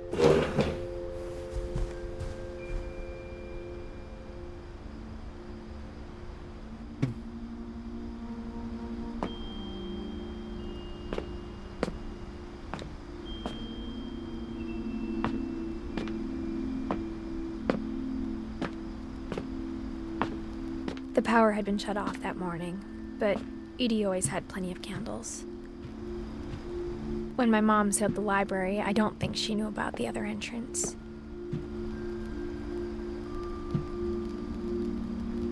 Or that Edie had a key to it.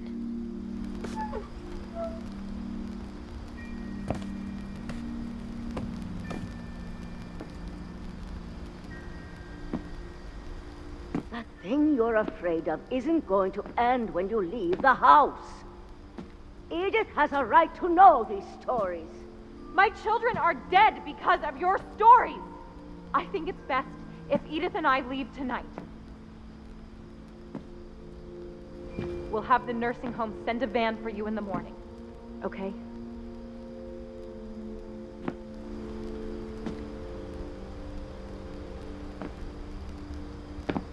Yeah. Dear Edith, there's so many stories I wish I could tell you, but there's only time for one. This is about what happened on the night you were born. That night, the tide went way, way out. It was the first and last time I ever saw the old house aground. There'd been an earthquake out in the middle of the ocean. They called it the lowest tide in 1,000 years. Oh, God. God, it smelled awful.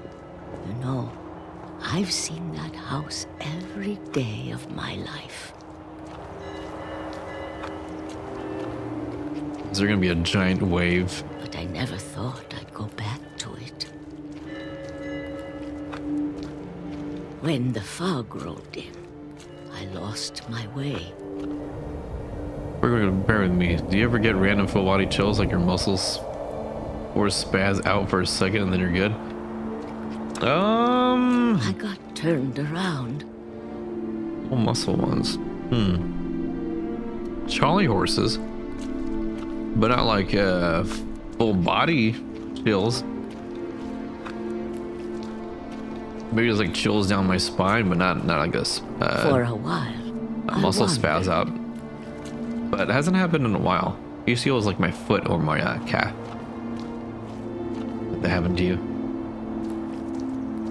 I started seeing things.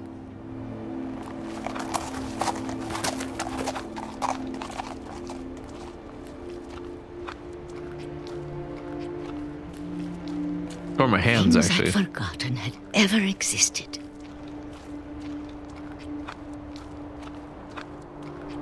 But when I saw them, they felt like old friends. That night, a lot of things came back to me. Or maybe I came back to them.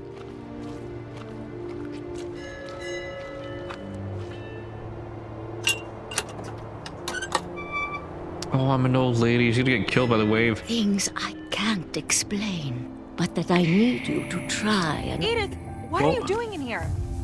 It's mine. Edith! Mom, you're gonna rip it. Let go. I kicked and screamed, but Mom dragged me to the car. Yeah, this is just me. I asked my friends the same thing and got similar answers. I don't know if that's concerning or not. You should look into it just in case, my friend. I never saw Great Grandma Edie again. If it's hurting you or making you go kind of numb or anything The like next that, morning, I the would doubt van it go. came to pick her up, but Let's get a quick she was checkup. already gone. After that, we moved around a lot. Rocket controller hand. We both tried to make the best of it.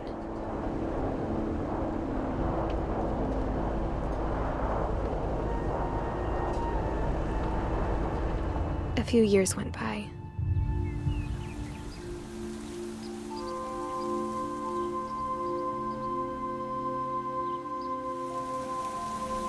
My mom didn't like to talk about it. But she started getting sick a lot. The rest happened pretty quickly. Oh no. She got better for a while, and then she didn't. And then I was alone.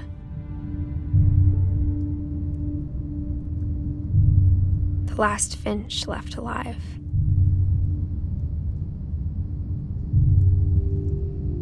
Until I found out about you. I'm still not sure what to tell you about all this. If we lived forever, maybe we'd have time to understand things. But as it is, I think the best we can do is try to open our eyes. And appreciate how strange and brief all of this is. Oh. You're becoming born. I think. This journal was supposed to be for you.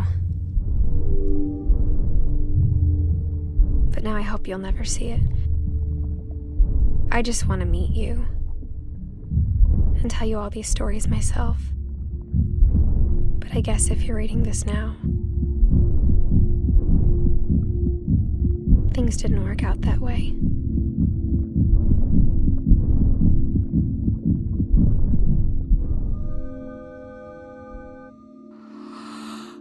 This is where your story begins. I'm sorry I won't be there to see it. It's a lot to ask, but I don't want you to be sad that I'm gone. I want you to be amazed that any of us ever had a chance to be here at all. Good luck.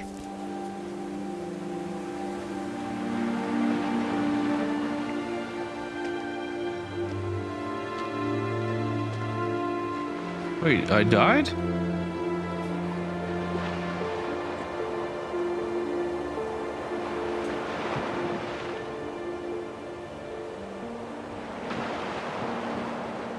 Oh, what the hell? A story by Giant Sparrow. For Shirley Dallas, 1948-2013. Aww.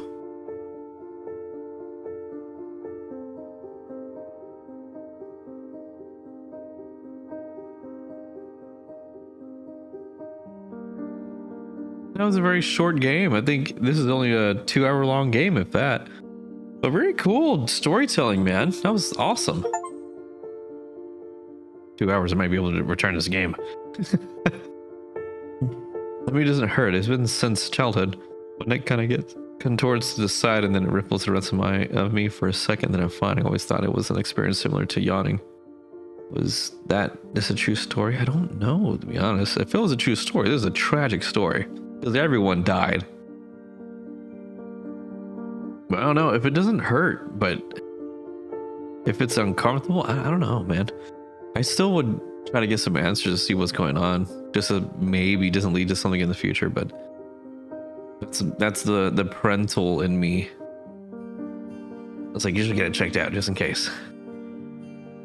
But yeah. I have not neck spasms, but I had a work injury a couple years ago where I had a bulging disc in the back of my neck.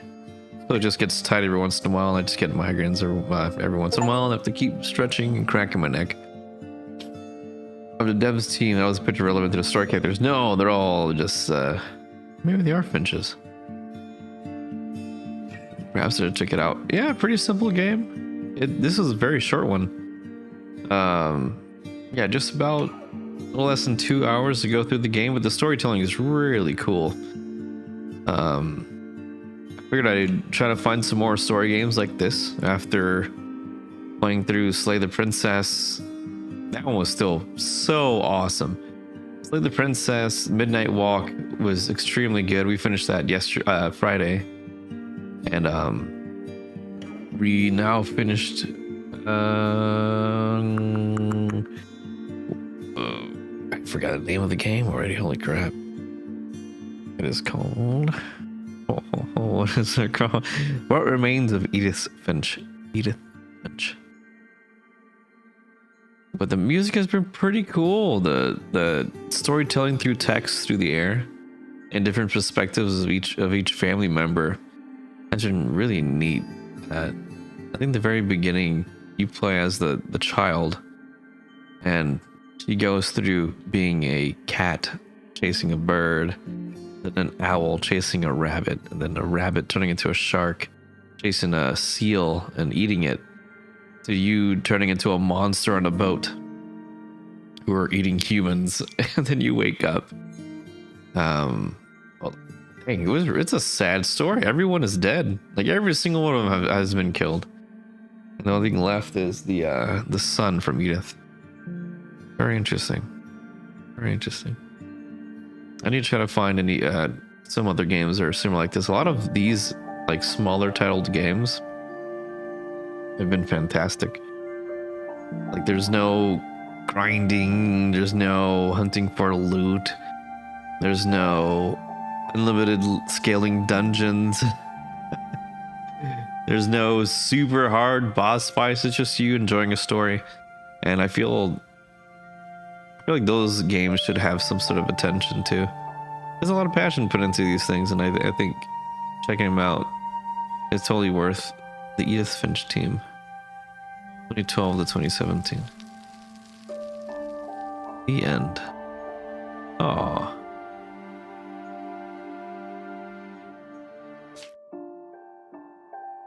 The replay of story option is now available. Select Edith to play from the beginning. That's cool, man. Yeah, these sorts of games are relaxing, a little artistic gems. They are. Oh yeah. Let's see. We might have to look in the Steam to see what other options we have. I know there are some games that were recommended. I can't remember the name of. But if there's some that's Lovecraftian, I will love to play those. Let's enjoy the music a little bit while we're looking for the next one. That was a lot shorter than I thought. Let's see. What's a good game to go through?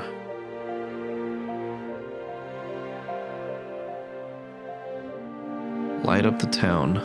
Casual, simulation, cozy, family friendly. I want something that's gonna pull the heartstrings, make you feel stuff. Thanks for visual. Visual games, of course, it's Counter-Strike 2, who would have known? Dispatch, I've heard, I don't know I've heard about that, but it seems more popular. I have seen that. I think it looks interesting. I don't know if I'll like it or not, but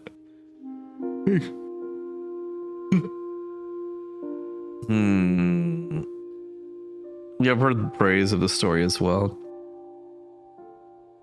Maybe let's just take a look at it. Let's see what we have. There is. Let's look at visual novel. Is that what it would be called? Olympus Company. No. Why not take a look at Dispatch? Dispatch. $29.99. Dispatch is a superhero workplace comedy where choices matter. Manage a dysfunctional team of misfit heroes and strategize who to send to emergencies around the city, all while balancing office policies, politics, personal relationships, and your own quest to become a hero. All episodes out now. Overwhelmingly positive. 98% positive? Damn. I'll wishlist this one. I shall wishlist that one. Not wishlist it, but yeah. Let's see what other ones there are.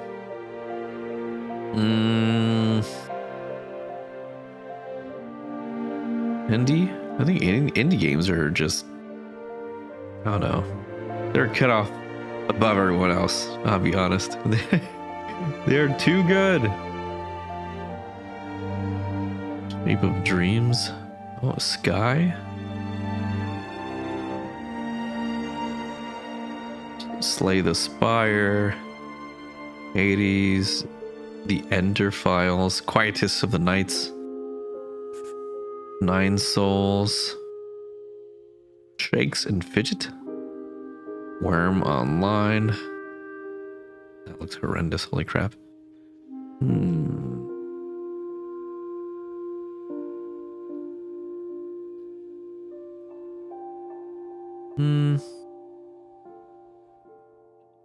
Let's take a look and see what else is there.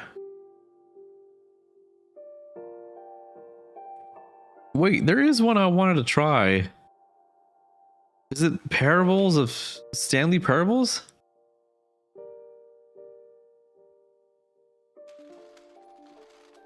This, I think it's a Stanley Parables. It's an older game, but I remember seeing this years ago and I always wanted to give it a shot.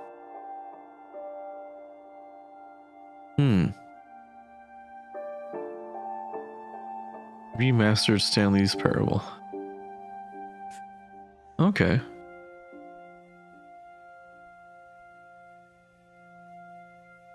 Don't read inner reviews. 10 out of 10. The description of the game: the Stanley Parable Ultra Deluxe is an expanded reimagining of 2013's Stanley Parable. You'll play as Stanley, and you will not play as Stanley. You will make a choice, and you will become powerless. You are not here to win. The Stanley Parable is a game that plays you.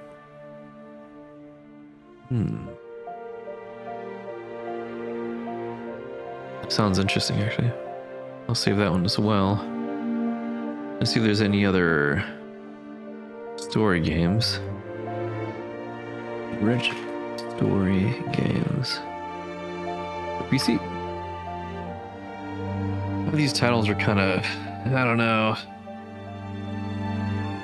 Firewatch was one that a lot of people suggested. Firewatch. Firewatch is a single-player, first-person mystery set in the Wyoming wilderness, where your only emotional lifeline is the person on the other side of a handheld radio.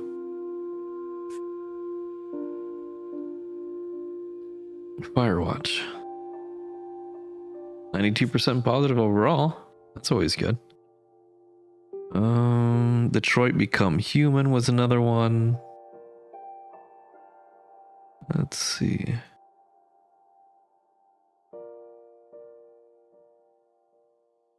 What else is there?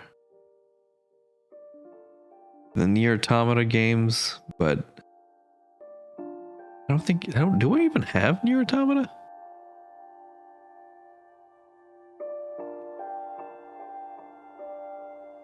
I don't think I've ever played any of them. Near Automata. Night in the Woods, Omori, The Beginner's Guide, Firewatch, Brothers, A Tale of Two Sons, The Ghost of Tsushima, Near Automata.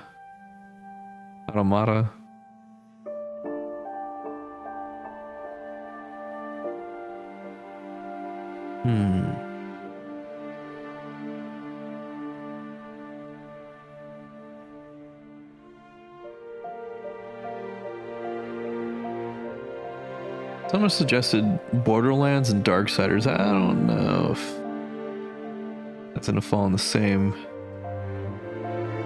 circle.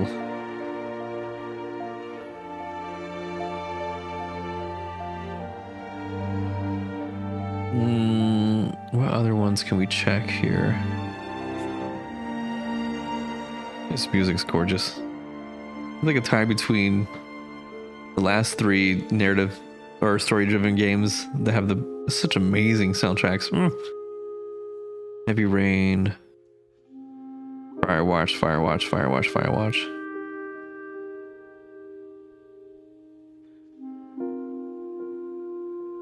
Okay.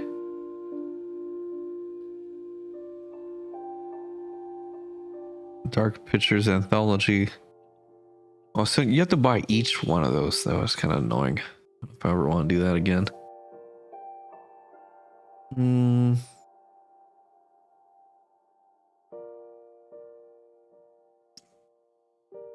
Horizon Zero Dawn. I don't think that falls in the same one. Story-rich games. Hades, Persona 4 5, Inscription, Hi-Fi Rush, Hollow Knight, God of War.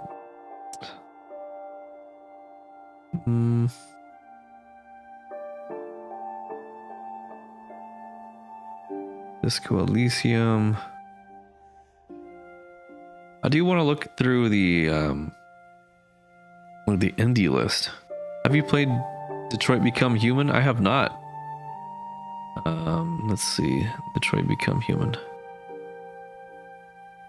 Detroit Become Human. Oh, there's a 2. No official confirmation. Okay. Detroit Become Human. Let's check this one out here.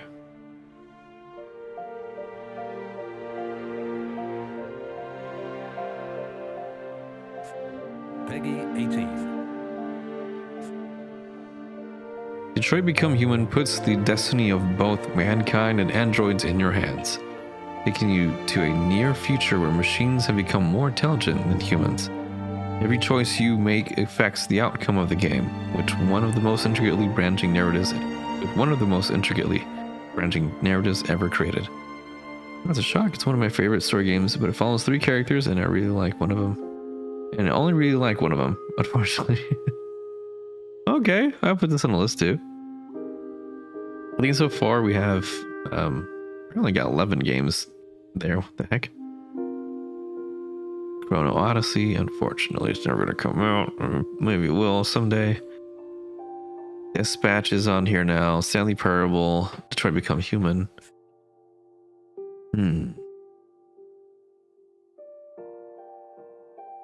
A part of me wants to do the Stanley Parable next.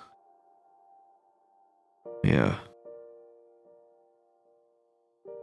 Yeah, I think I'll do the Stanley Parable one first. It seems interesting. The other 2 have decent stories, but this one guy's the best coming of age story. So I developed favoritism. Okay, wait, is there a scene in Detroit Become Human that you're is it spamming some sort of dialogue or spamming a voice option? I don't know if it was that one or Heavy Rain. It's one of those 2. You're just screaming something over and over and over and over. I don't remember what game it was, but I found that really funny.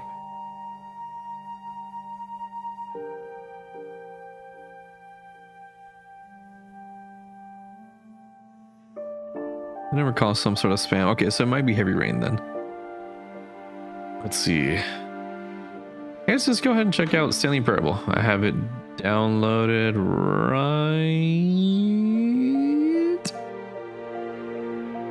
Oh my god, it's like at 98%. Okay, there we go. Right now. Okay. Let's try it out. I actually like this one. This game is very short, but very dark, but pretty good when it comes to characters and the storytelling for what it was. What remains of Edith Finch. Very short. No. Let's see if it's gonna let me do the Stanley Parable now. If it's too loud, I apologize. Stanley Yelnats.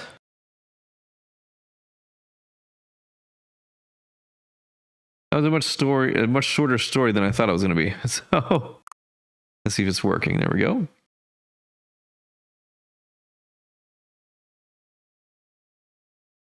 Is it raining?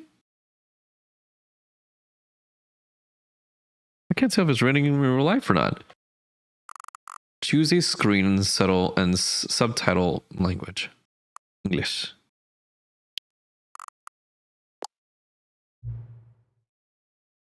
Oh, it's raining. It's thundering. Hopefully the electricity doesn't turn off. So, let's go into Stanley Parable. Have you played Stanley Parable before? No. Bro, I checked outside my window as if you aren't like 2,000 miles away. Yeah. It says lower until the computer is barely visible. Bro, it's too dark. Let's go right there.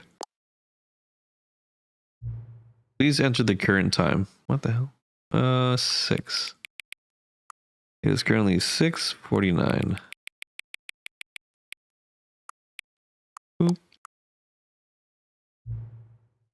Accessibility settings can be accessed from the main menu. Okay. You are playing the Stanley Parable Ultra Deluxe. What was the audio? Is it? I don't know if it's gonna be too loud or not, but we'll see.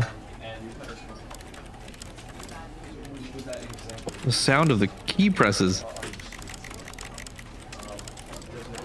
Oh, love it.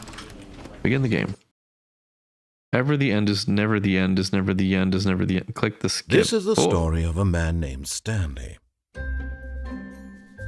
Stanley worked for a company in a big building where he was employee number 427. Employee number 427's job was simple. He sat at his desk in room 427 and he pushed buttons on a keyboard. Orders came to him through a monitor on his desk, telling him what buttons to push, how long to push them, and in what order. This is what employee 427 did every day of every month of every year. And although others might have considered it soul-rending, Stanley relished every moment that the orders came in, as though he had been made exactly for this job. And Stanley was happy. Stanley was happy. And then one day, something very peculiar happened. Something that would forever change Stanley. Something he would never quite forget. He had been at his desk for nearly an hour when he realized that not one single order had arrived on the monitor for him to follow. Cannot compute. No one had showed up to give him instructions, call a meeting, or even say hi. Never in all his years at the company had this happened, this complete isolation. Something was very clearly wrong. Shocked, frozen solid, Stanley found himself unable to move for the longest time. But as he came to his wits and regained his senses, he got up from his desk and stepped out of his office. No. Nope. Move. Oh, shoot, we're fast. All of his co-workers were gone. What could it mean? Stanley decided to go to the meeting room. Perhaps he had simply missed a memo. Why is the turn speed so fast? Holy crap. I want to go. Where's everybody?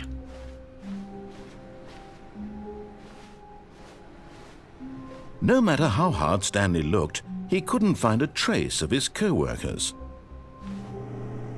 Who puts a lonely pencil sharpener right there? Who farted? Dad. Oh, number one, Dad. Oh, right click moves you too. You can't jump. No, seriously, we disabled it. Get your first achievement. Okay. Bro's only job is sharpening pencils forever. You know.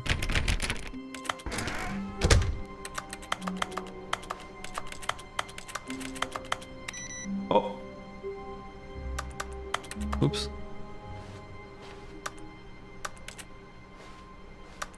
I just want to click on everything.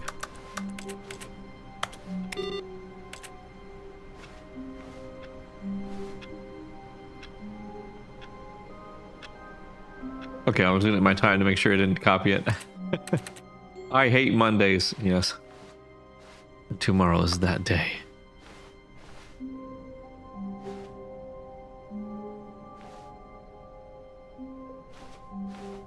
When Stanley came to a set of 2 open doors, he entered the door on his left. Oh, I hate this. Oh, man. It's gonna expect me to go to the right because he told me to go to the left, but if I go to the right, it's gonna be like, ah, I knew you were gonna go to the right, but then you're gonna go to the left because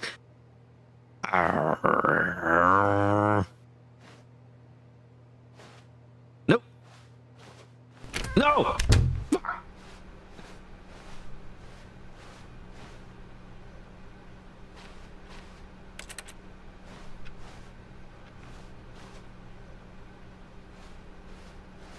Yet there was not a single person here either.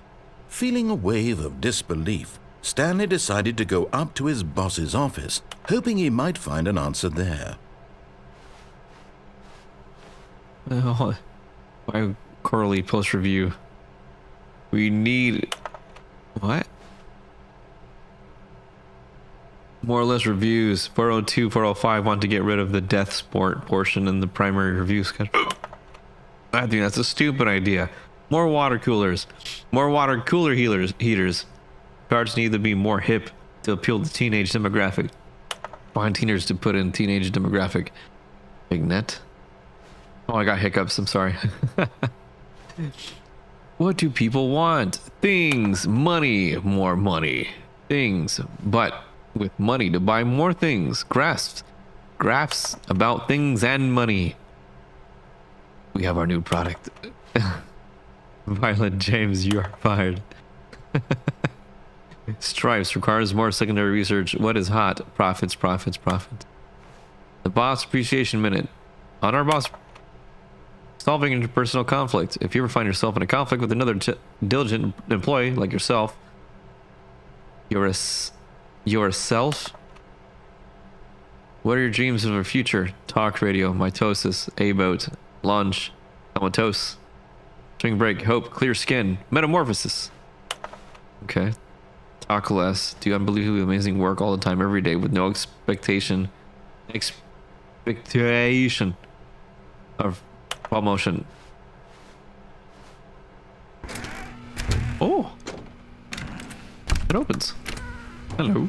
Stanley stepped into the broom closet, but there was nothing here, so he turned around and got back on track.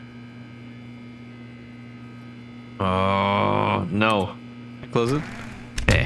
Sucker. There was nothing here. No choice to make, no path to follow, just an empty broom closet. No reason to still be here. Can't tell me what to do. It was baffling that Stanley was still just sitting in the broom closet. He wasn't even doing anything. At least if there was something to interact with, he'd be justified in some way. As it is, he's literally just standing there doing sweet FA. Oh. Hold on. There has to be something in here. Are you really still in the broom closet? Standing around doing nothing? Why? Please offer me some explanation here. I'm genuinely confused. Fine, I'll leave. And then I'll go back. Cool. You do realize there's no choice or anything in here, right? If I'd said Stanley walked past the broom closet, at least you would have had a reason for exploring it to find out. But it didn't even occur to me because literally this closet is of absolutely no significance to the story whatsoever. I never would have thought to mention it. I go back in that room. What if I go backwards?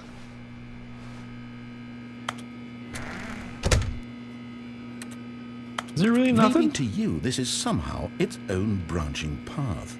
Maybe when you go talk about this with your friend, you'll say, "Oh, did you get the broom closet ending? The broom closet ending was my favorite." I hope your friends find this concerning. Is it an ending though? Stanley was fat and ugly and really, really stupid. He probably only got the job because of a family connection. That's how stupid he is. That or with drug money. Also, Stanley is addicted to drugs and hookers. That's crazy. Okay. No! Well, I've come to a very definite conclusion about what's going on right now. You're dead. You got to this broom closet, explored it a bit, and were just about to leave because there's nothing here, when a physical malady of some sort shut down your central nervous system and you collapsed on the keyboard. Well, in a situation like this, the responsible thing is to alert someone nearby so as to ensure that your body is taken care of before it begins to decompose. Hello? Anyone who happens to be nearby? The person at this computer is dead.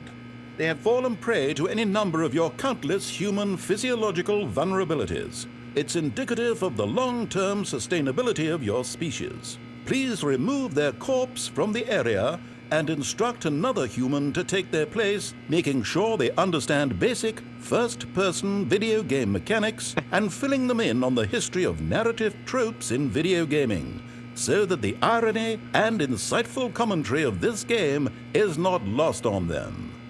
All right, when you've done that, just step out into the hallway. It just says step out of the hallway. Ah, second player. It's good to... You too? Unbelievable. I'm at the mercy of an entire species of invalids. Perhaps there's a monkey nearby you can hand the controls to. A fish? Fungus? Look, you can hammer out the details. I'm not particularly picky. I'll just be waiting for when you're ready to pick up the story again.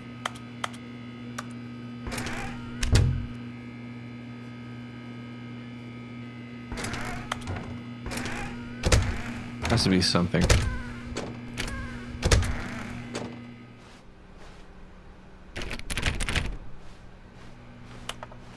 Oh, I heard something. No, does it actually end like that? Ah, fine. Coming to a staircase, Stanley walked upstairs to his boss's office. I'm gonna go downstairs. What's that?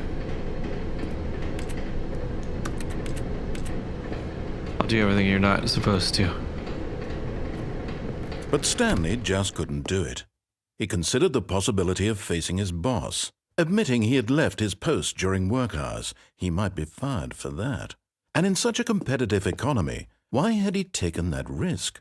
All because he believed everyone had vanished? His boss would think he was crazy. And then something occurred to Stanley.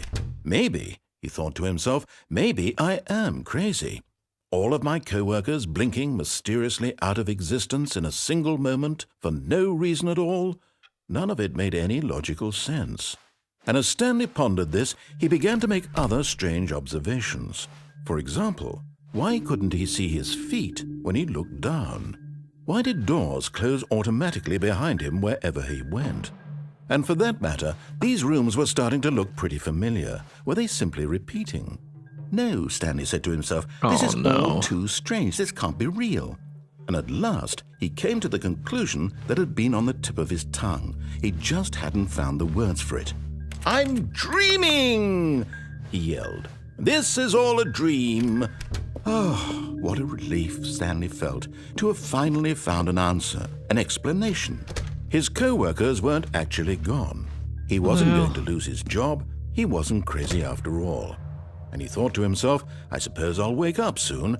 I'll have to go back to my boring real-life job pushing buttons. Oh my God. I may as well enjoy this while I'm still lucid. So, he imagined himself flying and began to gently float above the ground. Oh, shoot. Then he imagined himself soaring through space on a magical starfield, and it too appeared. It was so much fun, and Stanley marveled that he had still not woken up. How was he remaining so lucid? And then perhaps the strangest question of them all entered Stanley's head. One he was amazed he hadn't asked himself sooner. Why is there a voice in my head dictating everything that I'm doing and thinking? Now the voice was describing itself being considered by Stanley, who found it particularly strange. I'm dreaming about a voice describing me, thinking about how it's describing my thoughts, he thought. And while he thought it all very odd and wondered if this voice spoke to all people in their dreams, the truth was that, of course, this was not a dream. How could it be? Was Stanley simply deceiving himself, believing that if he's asleep, he doesn't have to take responsibility for himself? Bruh. Stanley is as awake right now as he's ever been in his life. Now, hearing the voice speak these words was quite a shock to Stanley. After all, he knew for certain, beyond a doubt, that this was in fact a dream. Did the voice not see him float and make the magical stars just a moment ago? How else would the voice explain all that? This voice was a part of himself too. Surely, if he could just... He would prove it. He would prove that he was in control, that this was a dream. So he closed his eyes gently, and he invited himself to wake up. He felt the cool weight of the blanket on his skin, the press of the mattress on his back, the fresh air of a world outside this one. Let me wake up, he thought to himself. I'm through with this dream. I wish it to be over. Let me go back to my job. Let me continue pushing the buttons. Please, it's all I want. I want my apartment, and my wife, and my job. All I want is my life exactly the way it's always been. My life is normal. I am normal. Everything will be fine. Oh, like I am okay. Are you though? Nope. Stanley began screaming. Please, someone, wake me up. My name is Stanley. I have a boss. I have an office. I am real. Please, just someone tell me I am real. I must be real. I must be. Can anyone hear my voice? Who am I? Who am I? And everything went black. Oh. Okay. This is the story of a woman named Mariella. Oh. Hello, Mariella Mariella. woke up on a day like any other. She arose, got dressed, gathered her belongings, and walked to her place of work. But on this particular day, her walk was interrupted by the body of a man who had stumbled through town talking and screaming to himself, and then collapsed dead on the sidewalk. And although she would soon turn to go call for an ambulance, for just a few brief moments she considered the strange man. He was obviously crazy. This much she knew. Everyone knows what crazy people look like. And in that moment, she thought to herself how lucky she was to be normal. I am sane. Wow. I am in control of my mind. I know what is real and what isn't. It was comforting to think this, and in a certain way, seeing this man made her feel better. But then she remembered the meeting she had scheduled for that day, the very important people whose impressions of her would affect her career, and by extension, the rest of her life. She had no time for this, so it was only a moment that she stood there, staring down at the body. And then she turned and ran. So, am I this lady now? Oh. Oh, I'm Stanley again.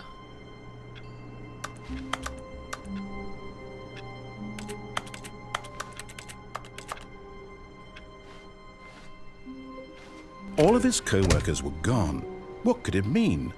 Stanley decided to go to the meeting room. Perhaps he had simply missed a memo. No matter how hard Stanley looked, he couldn't find a trace of his co-workers. I think I am too.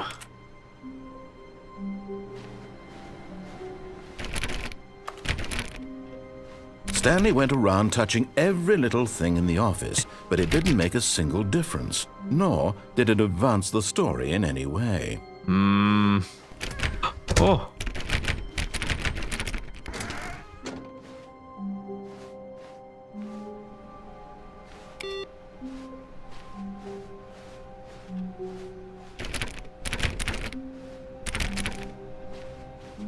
Oh no. Stanley clicked on literally every single door in the office because he doesn't pick up well on cues from his environment. Wow, okay.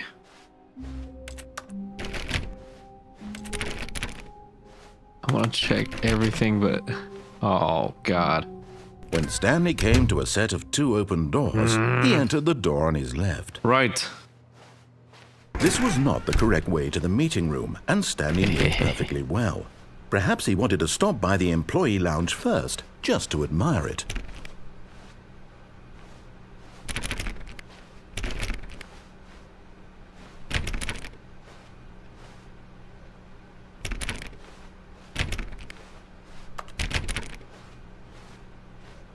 Oh, this is kind of nice. Truly a room worth admiring.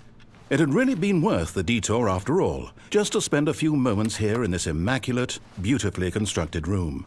Stanley simply stood here, drinking it all in.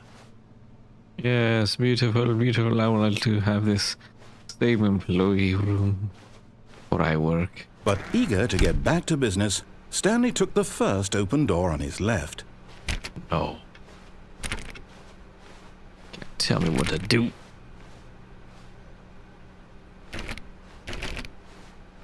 Oh, seems I went through Stanley a was so door. bad at following directions, it's incredible he wasn't fired years ago. Oh.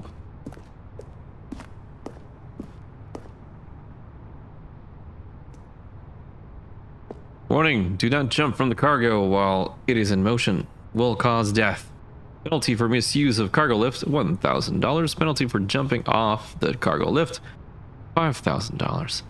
Random thought, but this reminds me of my high school turning the teacher's lounge into a COVID quarantine room back when that was necessary. Oh. I don't remember much of COVID, to be honest. I worked the entire time. It was not a fun time for me.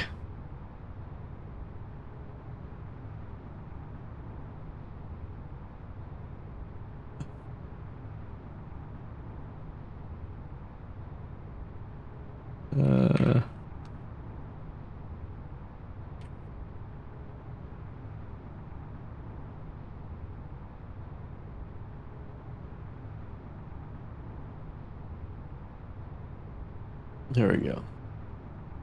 Sounds dangerous considering what you do. Well, I worked at a distribution center beforehand, before I got hired here. Everyone was ordering Look, cleaning. Stanley, I think perhaps we've gotten off on the wrong foot here. I'm not equipment. your enemy, really, I'm not. I realize that investing your trust in someone else Can I just can be jump off? difficult, but the fact is, but in his eagerness to prove that he is in control of the story and no one gets to tell him what to do, Stanley leapt from the platform and plunged to his death. Good job, Stanley. Oh, Everyone thinks my you are God. very powerful.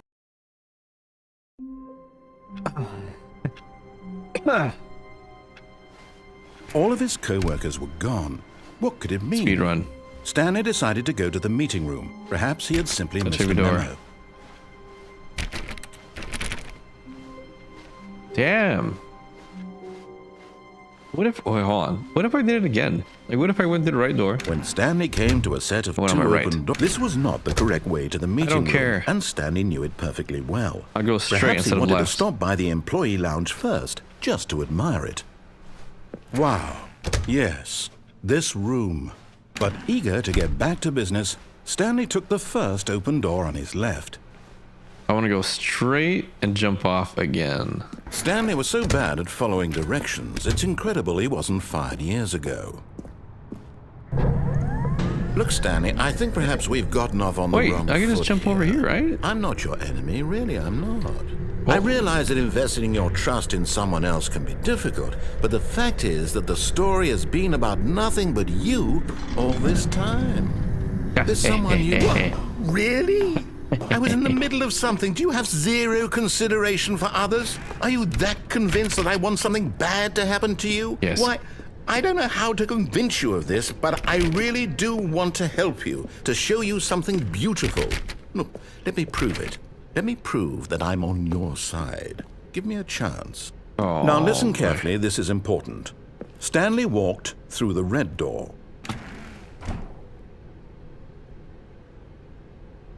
Bro, this one. I want this one. Take me back. I don't want to go to either door. Damn it. Trust me, go on the red door. I don't know. I hate this. No.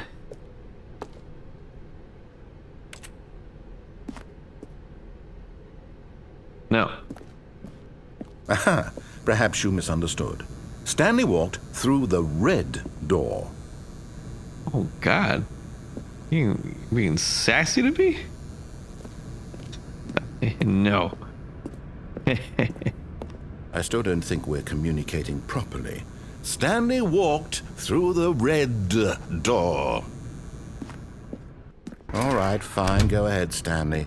You want to know so badly what's out there? You want to find out what lies at the end of this road you've chosen? Well, don't let me stop you. You see? Whoa. There's nothing here. I haven't even finished building this section of the map because you were never supposed to be here in the first place. Broken rooms, exposed developer textures. Is this what you had wanted? Was it worth ruining the entire story I had written out specifically for you? Do you not think I put a lot of time into that? Because I did. And in the end, it was all for nothing, because this is what you wanted to see. Help me here, Stanley. Help elucidate these strange and unknowable desires of yours. What would have made this game better? What did you want to see? Vehicles? Skill trees? Work with me. You've given me absolutely nothing so far. Tell you what, let me take a stab in the dark at a new design, and you can give me some feedback. Ooh. There we go. A third option. This already feels leaps ahead of where we were before. Go ahead, Stanley. Take it for a spin.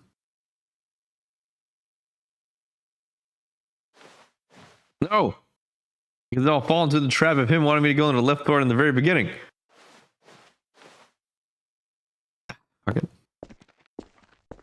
Okay, I'm going to stop you there. Now, tell me about your experience with this new version. Would you say that the game benefited from allowing you more choices?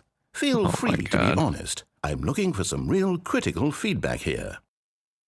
It's a 5. That was great. I can't leave. I'll give it 3. That was alright. Oh, of course. A 3. Really? Maybe next time we can get you to form an actual opinion, you know? Any level of critical thinking or engagement with your surroundings? Does that sound good? Think we can do that? Yes? Wonderful. Here, based on the data from your previous playthrough, I've compiled a new version. And to be perfectly candid, I think I've knocked it out of the park with this one. Let's take a look. What?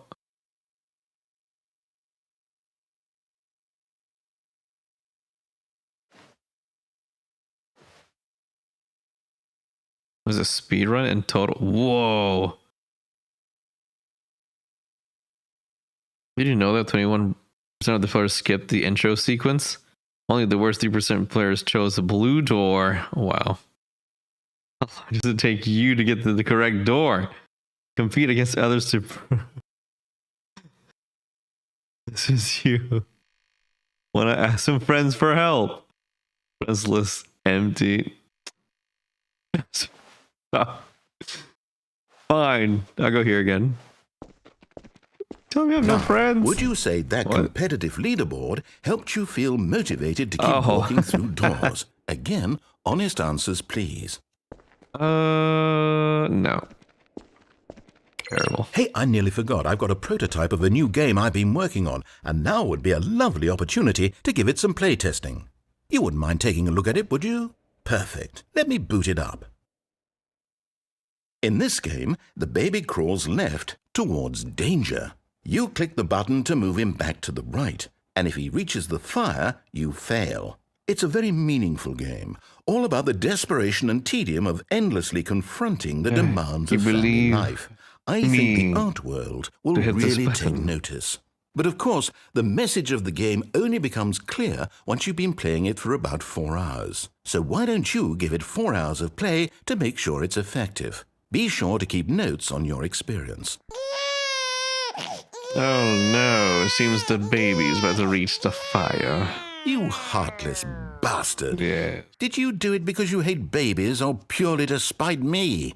Because if it's the latter, well, I don't know what to do. I'm completely out of ideas. I can't think of a single thing that might improve the experience for me. I'm not even going to try. I'm out. I'm done. It's over. Thank you for playing. Your input was extremely valuable. Oh, hey, since my game was so awful, why don't we play someone else's game, just to ease the pain? Let's see. What do we have here? Yes, this seems like it'll work. Let's give it a shot. Wait. Aha! Fascinating. What do you think this game is about, Stanley? What's our backstory? Wait, is this what is our Firewatch? motivation? Well, it seems obvious to me that you are meant to play as a creepy man spying on innocent civilians below you from up high in your creep tower, perhaps for some sort of twisted erotic purpose. What the hell? We were just talking about Firewatch not too long ago. What a fascinating venture into the experience of total mental depravity. What? So far, I love everything about this game, Stanley. And it seems there's even more. Come, let's venture outward and see what else is out there.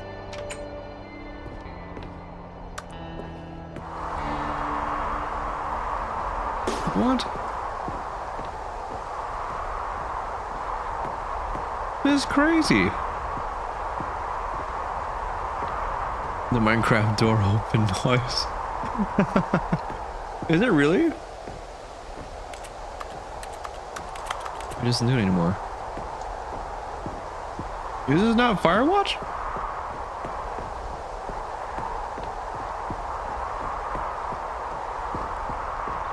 Oh no. No, it can't be.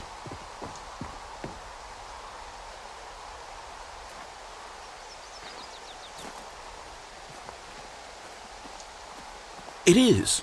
It's an open world game. Good God, quickly block it off. What? Oh, thank goodness, Stanley. What a the close hell? call. You nearly wandered off into that thing. That big, open, just wandering around. No right or wrong directions. No path to follow. You can just go in any... Oh, thank heavens we avoided it. We're out of the woods now, Stanley. Okay, I'm going to get us out of here. Let's find another game. Preferably something with walls. Something with nice, big, insurmountable walls. Walls? Okay, I think this will be just the thing. Is this Wonderful. Rocket League? See, Oh, this it is is. exactly what I had in What mind. the hell? Just a nice big box for you to run around in. There isn't any possibility that you could get lost here. Yes. Now this is game design. Stanley, if you manage to get lost in this game, I will be phenomenally impressed. What the hell? Where's the ball? Okay, so what exactly do we do here? Let's see. There are lots of cars here in the back, but obviously there's no racetrack. Okay, I'm seeing that there's a ball of some kind back here. Is this game sports ball? Stanley, I think it's sports ball. Oh, what fun. We shall run the bases and do a touchdown together? Yes, I think surely we must. Okay, Stanley, here's the ball. Have fun. No way. The red.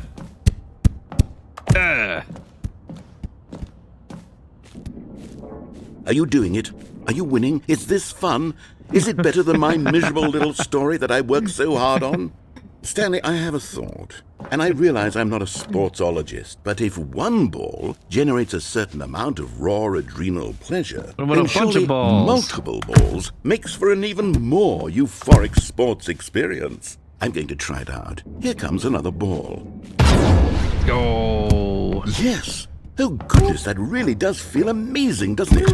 Stanley, I'm like a child in a confectionery shop. I simply have to have more. I'm insatiable. More balls. More balls. Oh, my God.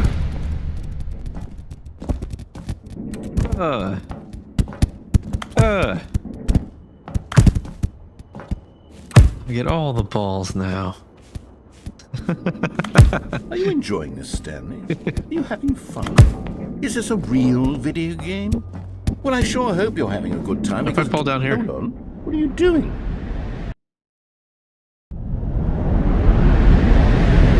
Ada. Oh. Stanley, don't do that. I can't follow you there. I can't help you. How will you write a story without me? You can't do it. You know that. Stanley, come back. We still have so much... Oh. He's too far from me to hear. Ah!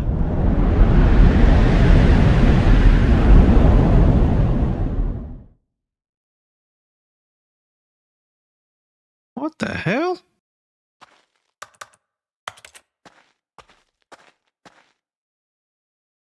I don't like this.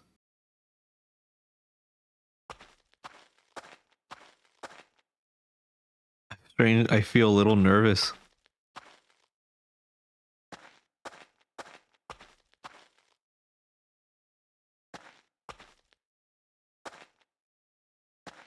I don't like this feeling. Feels like I've made a grave mistake. Oh,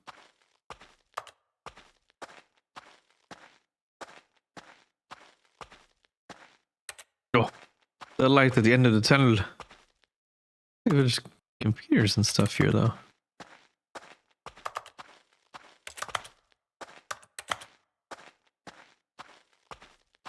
Four 2-7. Ooh.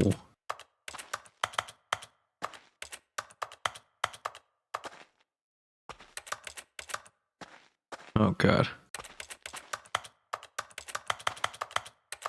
What do I do?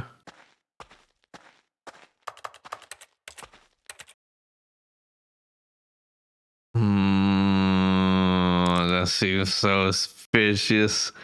Oh no. Oh. I wonder what he found. If what he wanted was to be the leading man in his own story, well, perhaps he's gotten it. Down in wherever he is right now. I wonder if he's happy with his choice, and if he's learned the heavy cost that comes with it.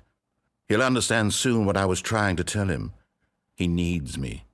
Someone who will wrap everything up at the end, to make sense out of the chaos and the fear and the confusion. That's who I am. That is what I mean to this world. Oh, yes. Yes, I'll be back. There's no other way. Once this ends, after it all comes to a close, then I'll be back. The end will be here soon. Very soon. I can wait.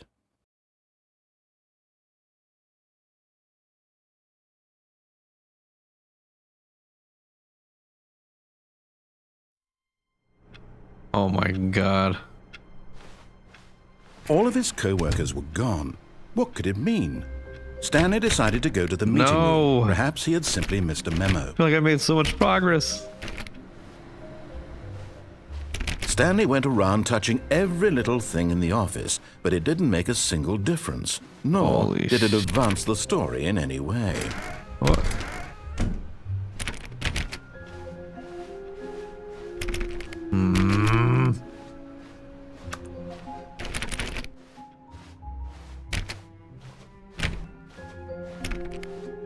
When Stanley came to a set of two open doors, he entered the door on his left. Oh, I don't want to.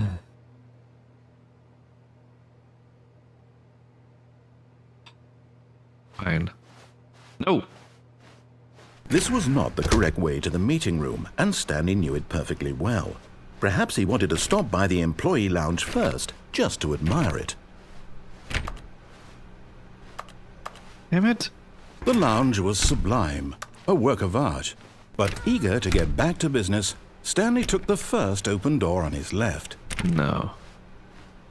Kill myself again, huh? See? Stanley was so bad at following directions, it's incredible he wasn't fired years ago. Look, Stanley, I think perhaps we've gotten off on the wrong foot here. I'm not your enemy, really, I'm not. I realize that investing your trust in someone else can be difficult, but the fact is that the story has been about nothing but you. What? Really? I was in the middle of something. Do you have zero consideration for others? Are you that convinced that I want something bad to happen to you? Why, I don't know how to convince you of this, but I really do want to help you, to show you something beautiful. Look, let me prove it. Let me prove that I'm on your side. Give me a chance.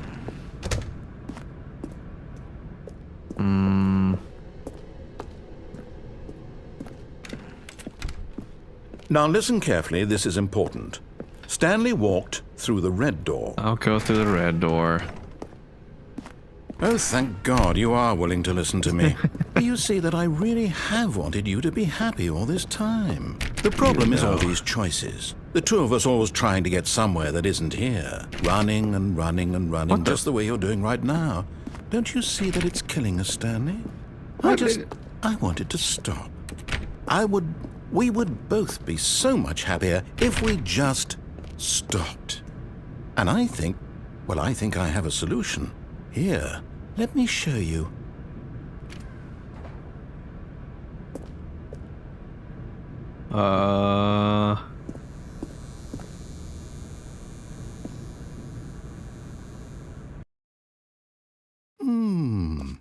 What do we want? What are we looking for? What the hell is happening? Here. Oh. Yes. Oh, it's beautiful, isn't it? If we just stay right here, right in this moment with this place, Stanley, I think I feel happy. That sucks I for you. actually feel happy. No, wait. Where are you going? See you later. Oh, no. Stay away from those stairs. If you hurt yourself, if you die, the game will reset. We'll lose all of this. Please, no, Stanley, let me stay here. Don't take this from me. Please, Stanley, think about what you're doing. Okay, fine.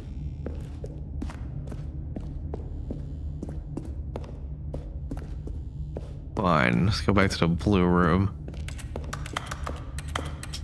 He sounded sad that I was gonna leave that room. Go back. Oh, wow. Good, good. We can't be too safe. Promise me you won't go back there. Just stay here. No! What do we talk about? You're risking everything we achieved here.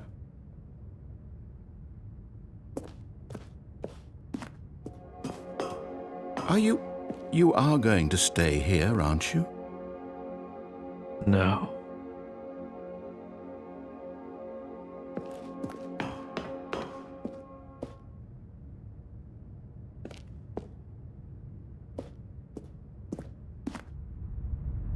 What if I fall in there?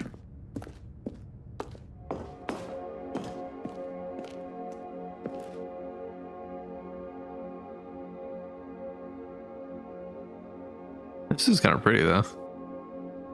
Messing with my eyes. Ooh.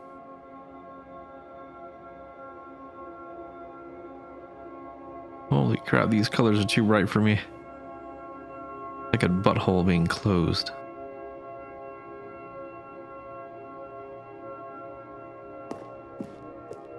Oh. Can't fall off.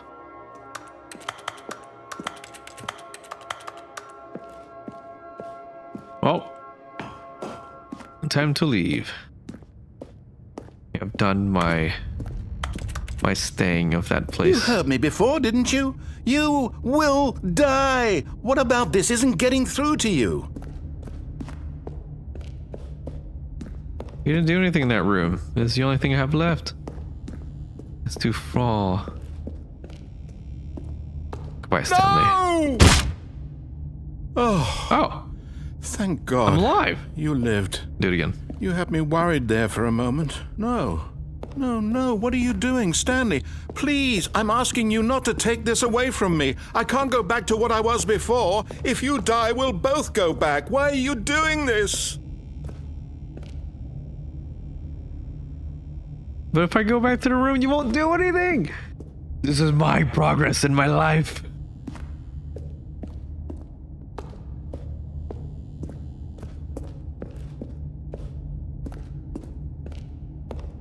Alright, if he doesn't do anything in this room, I'm jumping off.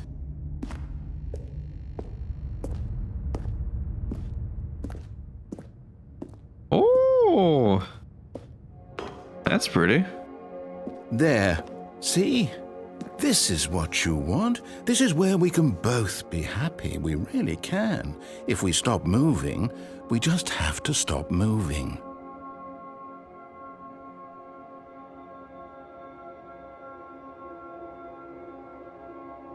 Okay.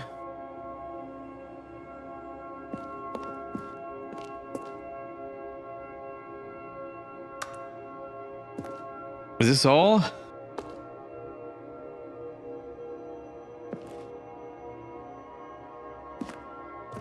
See you later, Stanley. Nice, Stanley, go back. There's nothing good that can come from this. Sucks for you, narrator. I have Do you just chosen. not believe me? What can I say to convince you? Goodbye, brother.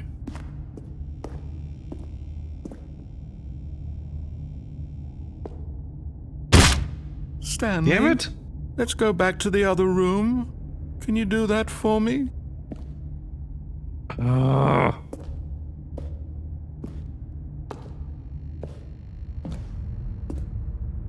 Yes, perhaps you can.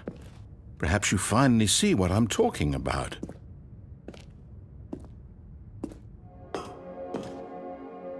Wow. I know you'll see that we can't be happy if we leave this place. You can see that, can't you?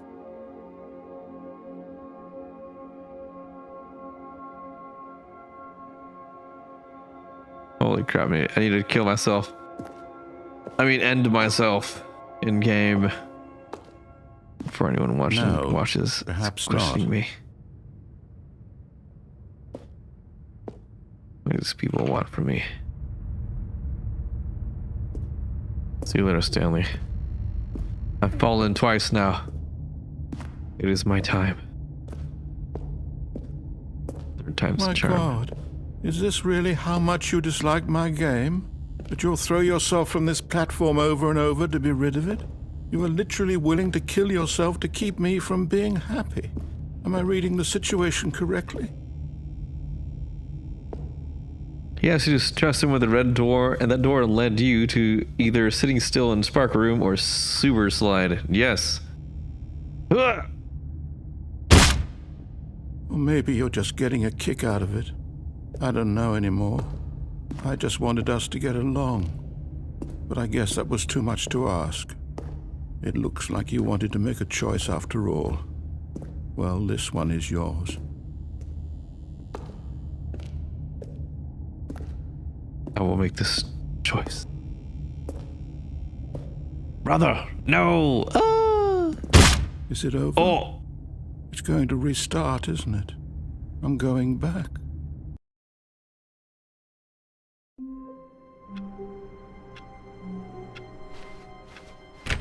Just a step through this door, Stanley thought to himself. That's all I need. If I can make it through this door, I can make it through them all. Jeez. Mythbreaker, welcome back, welcome back.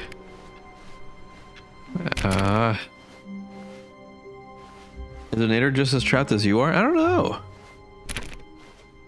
When Stanley came to a set of 2 open doors, he entered the door on his left. No, the This right was not door. the correct way to the meeting room, and Stanley knew it perfectly well. Perhaps he wanted to stop by the employee lounge first, just to admire it. Standing now in this incredible room, Stanley for the first time What's understood different? true happiness. Then the feeling went away, and he felt sad again. Then it came back, and lingered for a minute or two. But eager to get back to business, Stanley took the first open door on his left. Fine. And so he detoured through the maintenance section, walked straight ahead to the opposite door, and got back on track. Button. Oh.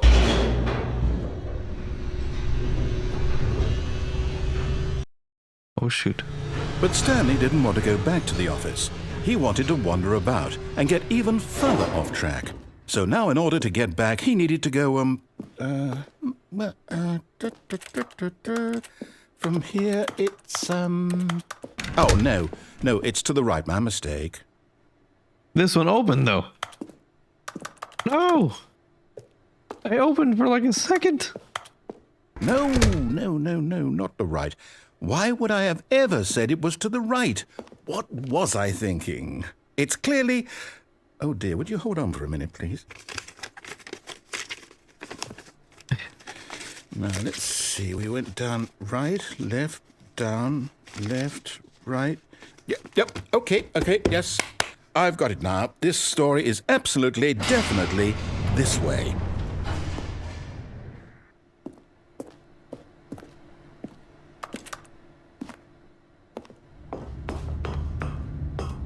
Whoa. No, he got fired. No. This isn't right at all. You're not supposed to be here yet. This is all a spoiler. Ooh. Quick, Stanley, close your eyes. No. Okay. We just have to get back to, Holy crap. Who am I kidding? It's all rubbish now. The whole story completely unusable. How about, rather than waste my time trying to salvage this nonsense, we'll just restart the game from the beginning. Oh, no. And this time, suppose we don't wander so far off track, Okay, from the top. Really? Oh my god.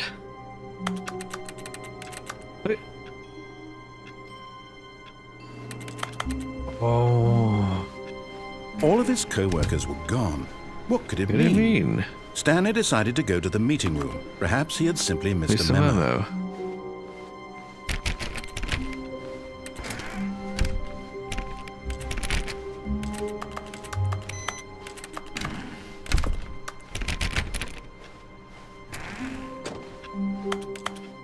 Let's say I follow all of his instructions.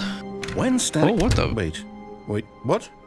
No, I restarted. I swear, I definitely restarted the game over, completely fresh.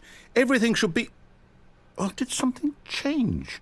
Stanley, did you change anything when we were back in that room with all the monitors? Did you move the story somewhere, or... Hold on. Why am I asking you? I'm the one who wrote the story. It was right here just a minute ago. I know for sure that it's here somewhere. Okay, then. It's an adventure. Come, Stanley.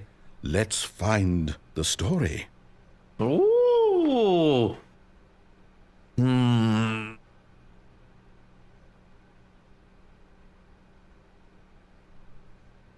Let's see. If he gets reset each time, why was this person been willing to reset himself so easily? The other one really didn't want to reset. Oh.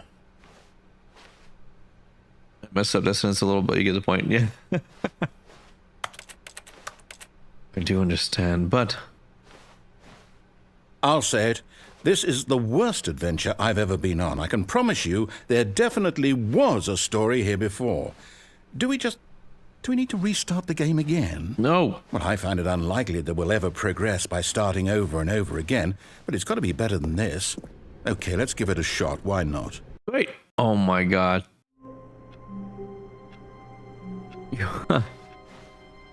All of his co-workers were gone. What could it mean? Stanley decided to go to the meeting room. Perhaps he had simply missed a memo. Wait, I can't listen to the doors anymore. Maybe he's not supposed to be scared, but he was before. The doors don't make a noise anymore. What?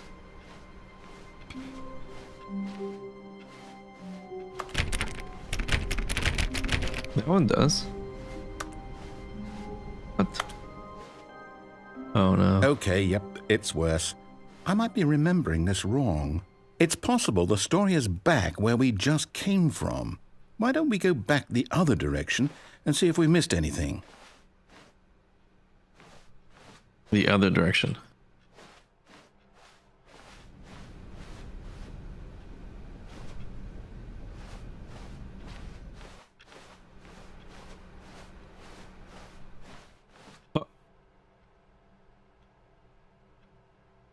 This is where office would have been. Oh no. Aha! I knew we'd miss something. The story. Here it comes. No, wait, never mind. Not the story. Okay, let's head back the other way and retrace our steps.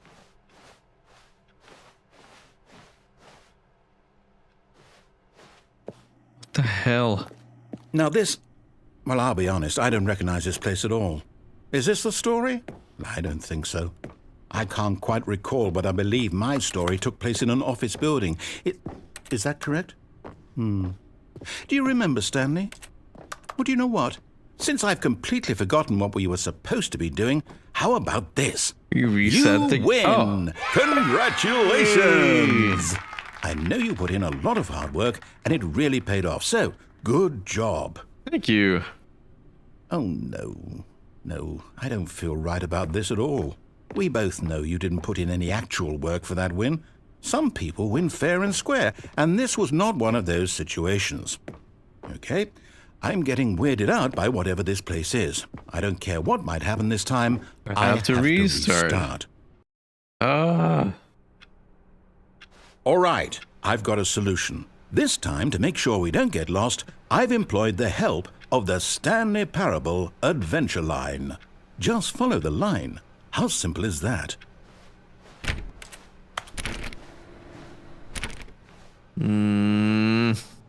Oh.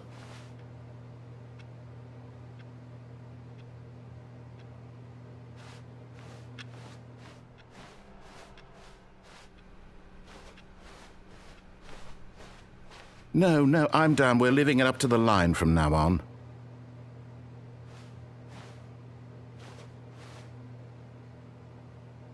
Yeah. Is nothing gonna happen? I want to go to the line. Oh no. Have I deviated that many times?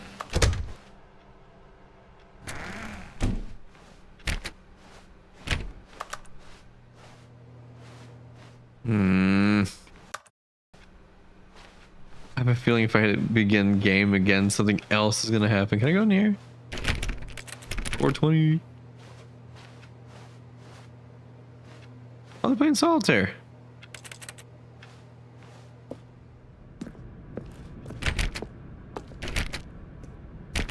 You see? The line knows where the story is. It's over in this direction. Onward, Stanley, to destiny. Though, here's a thought. Wouldn't wherever we end up be our destination, even if there's no story there? Or to put it another way, is the story of no destination still a story? Simply by the act of moving forward, are we implying a journey such that a destination is inevitably conjured into being via the very manifestation of the nature of life itself? Okay, Stanley, I need to follow this train of thought for a minute. Just stick with me. Now, we can both agree that the nature of existence is in fact a byproduct of one's subjective experience of that existence, right?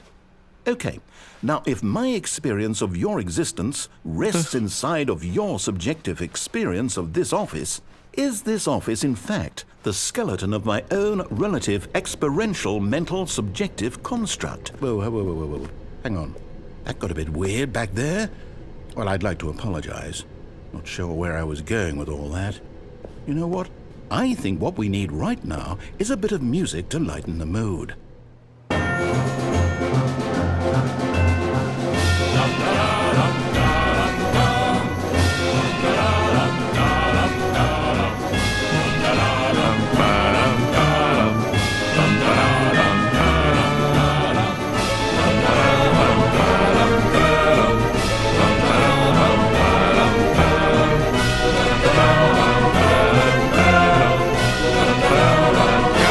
So loud.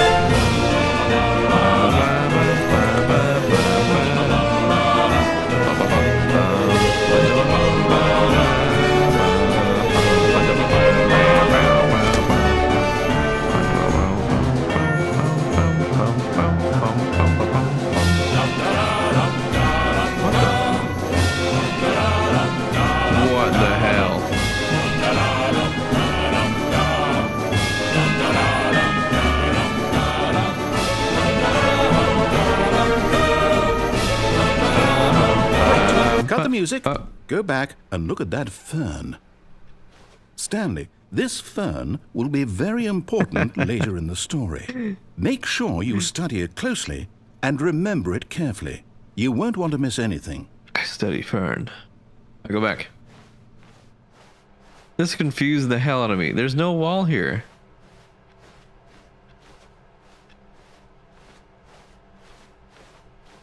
What?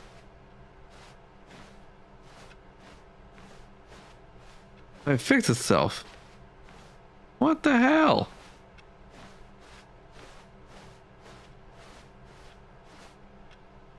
Oh my god.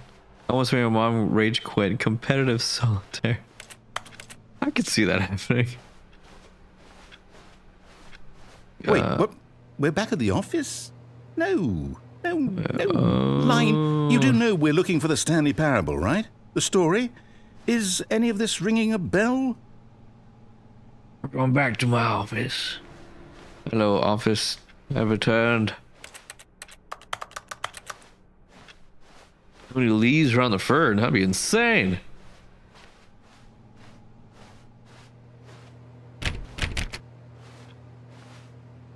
This way, right? Is it a new one?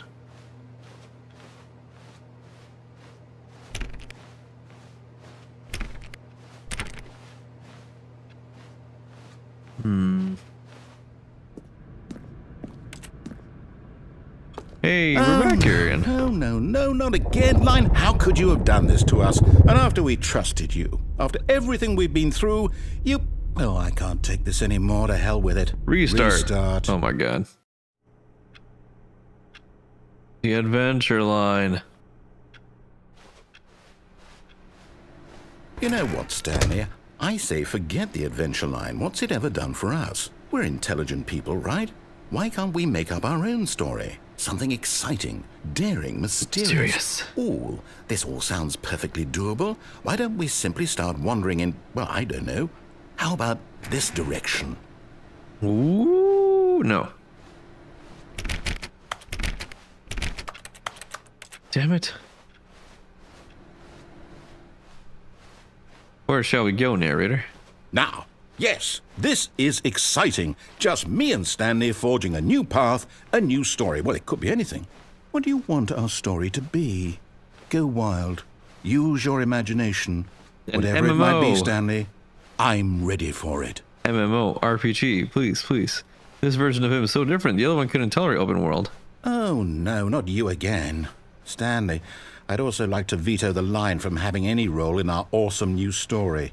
No lines or monitor rooms. Just don't acknowledge it, and we should be fine.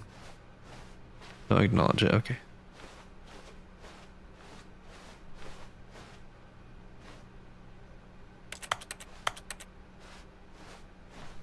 What? Oh. Ah, a choice. We get to make a decision. From here, the story is in our control. Okay. How important we mustn't squander the opportunity.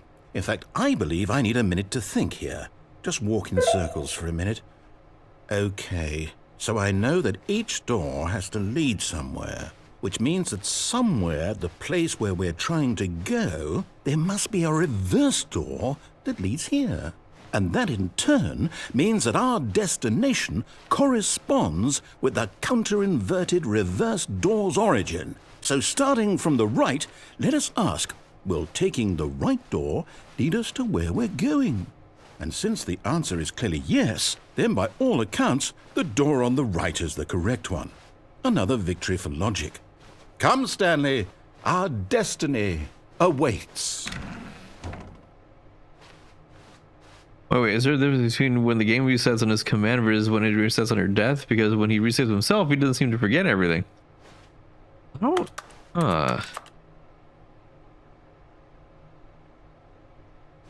That's true. Oh, what the... Confusing ending. You've been playing the confusing ending for 18 hours. The confusion ending. You're telling me that's what this is? It's all one giant ending? And we're supposed to restart the game, what, eight times? That's really how all this goes? It's all determined? So now, according to the schedule, I restart again. Then what? Am I just supposed to forget?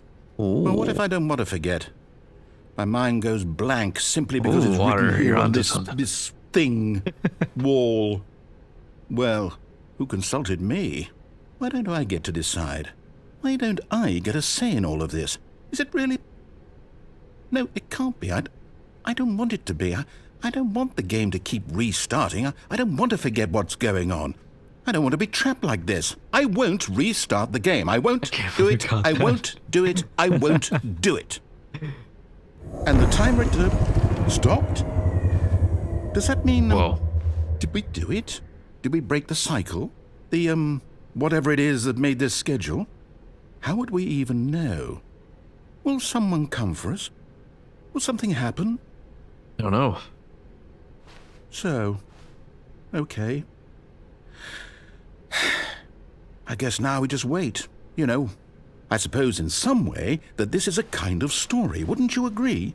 I'm not quite sure if we're in the destination or the journey, though they're always saying that life is about the journey and not the destination. So I hope that's where we are right now. We'll find out, won't we? Eventually. Well, in the meantime, if you... Oh.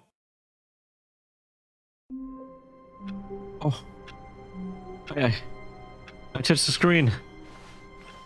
All of his co-workers were gone. What could it God. mean? Stanley decided to go to the meeting room. Perhaps he had simply missed a memo. No! Why did I click? What happened? When Stanley came to a set of 2 open doors, he entered the door on his left. I don't know. I left clicked on the board. No. Yes.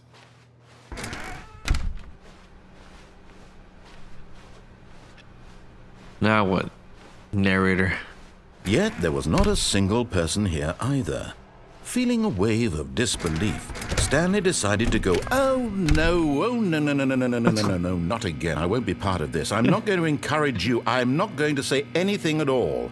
I'm just going to be patient and wait for you to finish whatever it is you enjoy doing so much in this room. Please take your time. I'll take my time then. He's like, no. I want him to talk again and I want to go back in there.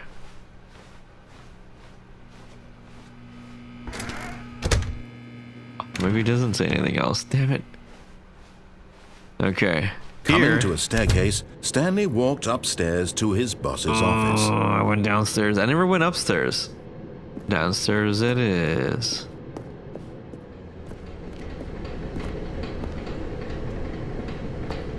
But Stanley just couldn't do it.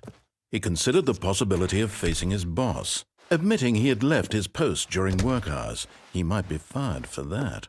And in such a competitive economy, why had he taken that risk? All because he believed everyone had vanished? His boss would think he was crazy. And then something occurred to Stanley. Maybe, he thought to himself, maybe I am crazy. All of my co-workers blinking mysteriously out of existence in a single moment for no reason at all? None of it made any logical sense. And as Stanley pondered this, he began to make other strange observations. For example, why couldn't he see his feet when he looked down?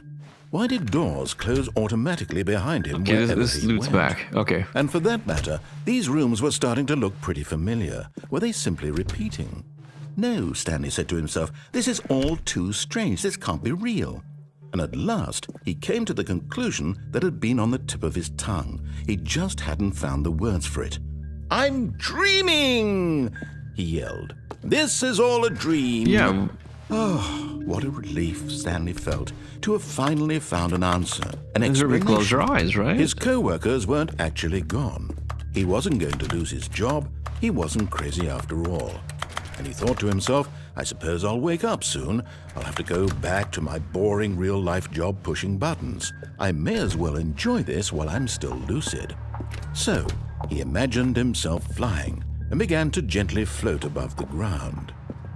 Then he imagined himself soaring through space on a magical starfield, and it too appeared. It was so much fun, and Stanley marveled that he had still not woken up.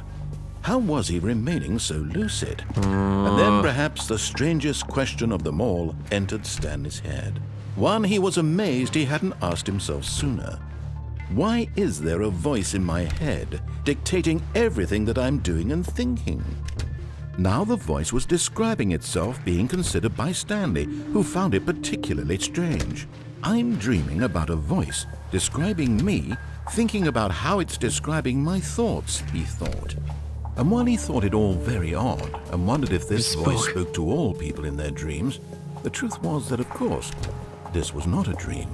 How could it be? Was Stanley simply deceiving himself? Wait, isn't that this if dialogue he's longer asleep, than it he was the doesn't have first to take time? responsibility for himself? Stanley is as awake right now as he's ever been in his life. What the? Now, hearing the voice speak these words was quite a shock. Go for it, bro. After all, he knew for certain, beyond a doubt, that this was in fact a dream. Did the voice not see him float and make the magical stars just a moment ago? How else would the voice explain all that? This voice was a part of himself too. Surely, if he could just... He would prove it. He would prove that he was in control, that this was a dream. So he closed his eyes gently. Yes. And he invited himself to wake up. He felt the cool weight of the blanket on his skin, the press of the mattress on his back, the fresh air of a world outside this one. Let me wake up, he thought to himself. I'm through with this dream. I wish it to be over. Let me go back to my job. Let me continue pushing the buttons. Please, it's all I want. I want my apartment, and my wife, and my job. All I want is my life exactly the way it's always been. My life is normal. I am normal. Everything will be fine. I am okay. Here we are again. Stanley began screaming. Please, someone, wake me up. My name is Stanley. I have a boss. I have an office. I am real. Please, just someone tell me I am real. I must be real. I must be. Can anyone hear my voice? Who am I? Who am I? And everything went black.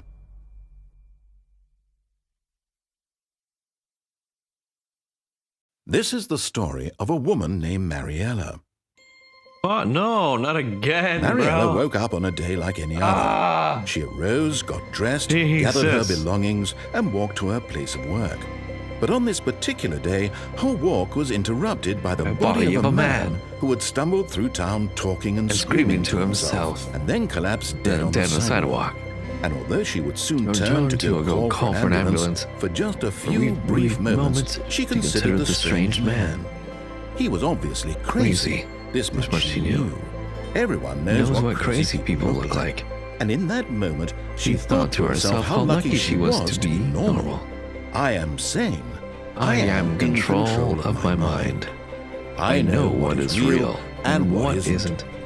It was comforting to think this, and in a certain way, seeing this man made her feel better. But then she remembered the meeting she had scheduled for that day. The very important people whose impressions of her would affect her career, and by extension, the rest of her life. She had no time for this, so it was only a moment that she stood there, staring down at the body. And then she turned and ran.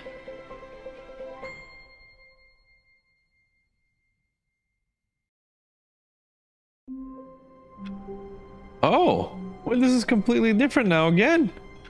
Welcome back.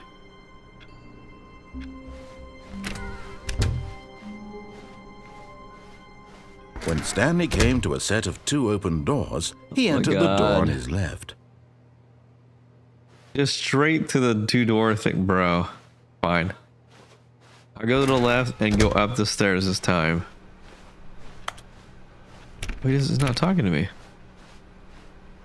Yet there was not a single person here either.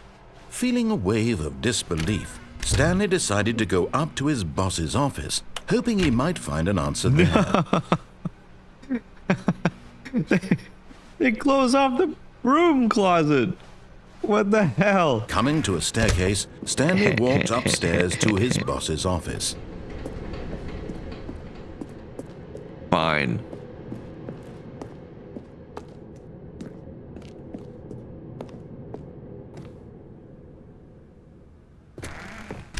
Fancy. He does sound more annoyed. Ooh, what the hell? Business strategy. Strategy.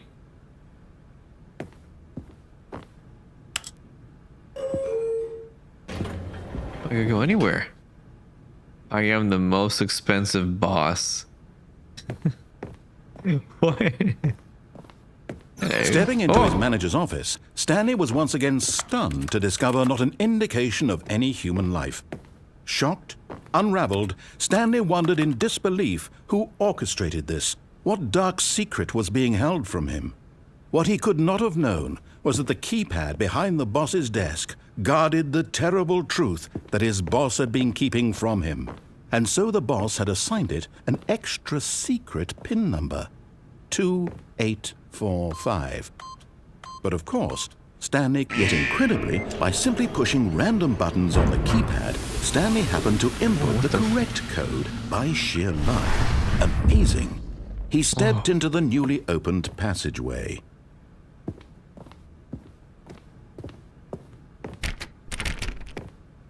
Okay.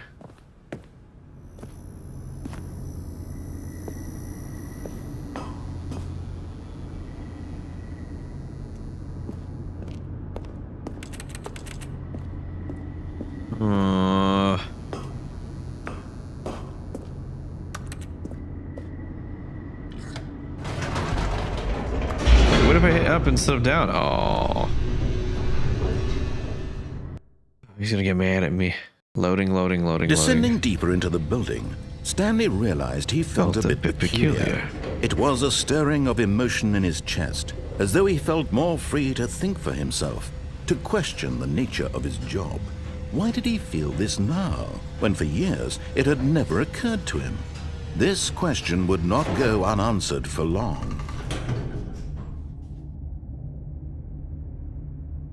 Oh. Okay.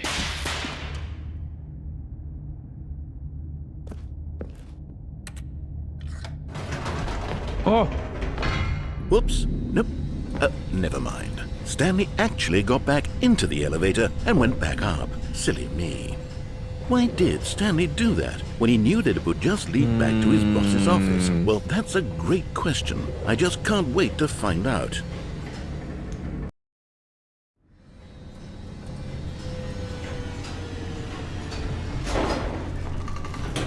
Does it actually go to the boss's office? The door was black last time. Here we are, Stanley. It's your boss's office. Exactly the way it was before you got onto the elevator. It's still just exactly what it is. What a decision you've made to come up here and look at the office again. This has fleshed out the plot of the story in new and fascinating ways I could have never anticipated. It's that keen eye for storytelling that you have, an incisive rapid fire of critical plot points, one after the other, weaving a rich tapestry of uncompromising narrative. Wow! I'm bolted to the edge of my seat. Incredible. Now he's getting back into the elevator and going down again. Ladies and gentlemen, how does he keep coming up with all of this? Well, what if we go back up again?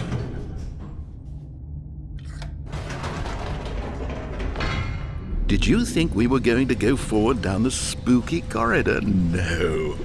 It's time once again to go back up in the elevator. I can't even begin to grapple with what might be up there. Is it the boss's office again? Or what if it's the boss's office this time? The suspense is killing me. But what if it isn't? What if it isn't?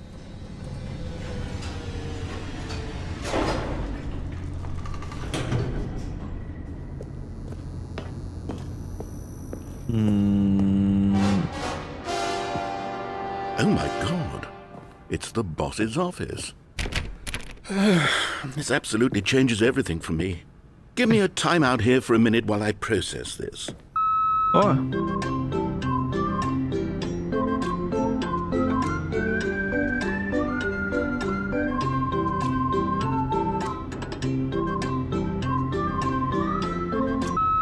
Okay, I'm ready.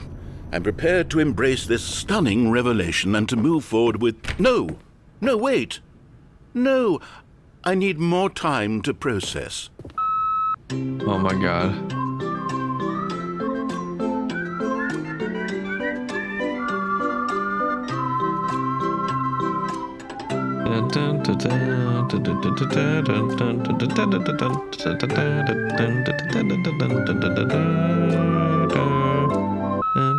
All right.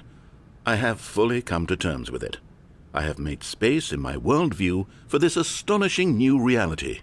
As before, I turn to your expert eye for gripping narrative, Master Stanley.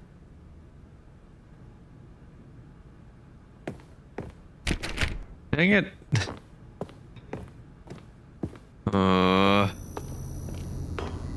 He was very creative, man. Of course. Going back down in the elevator. Yes. How did I not anticipate it?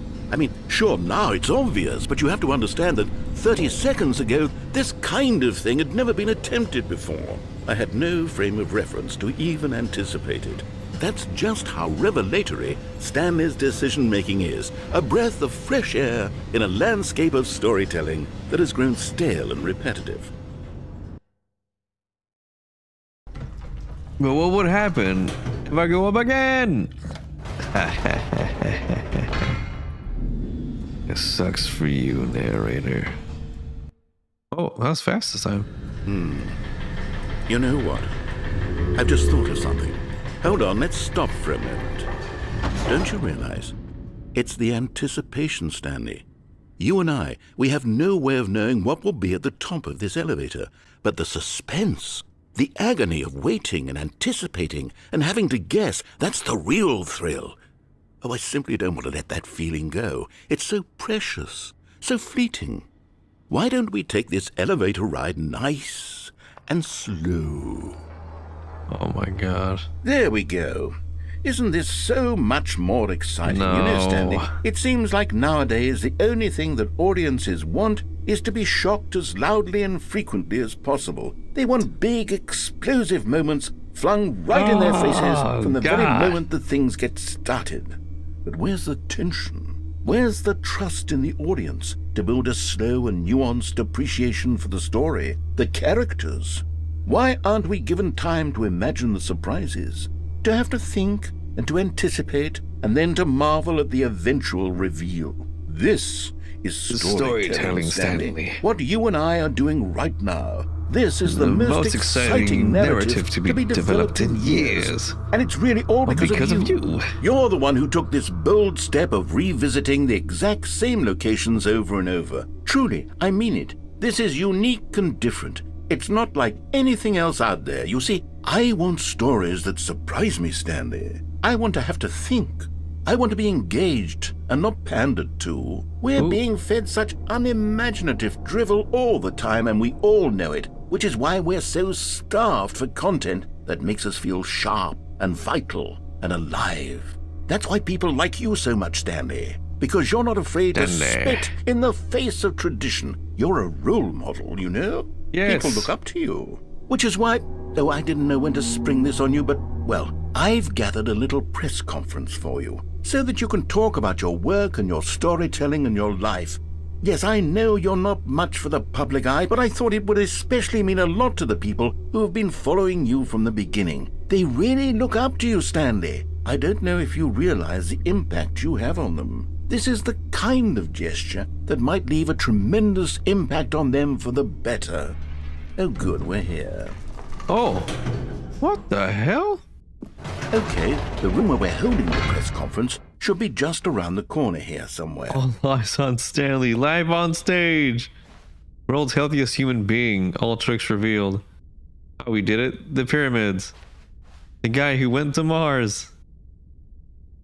So if the player never went up the elevator like 5 times, they would never see this?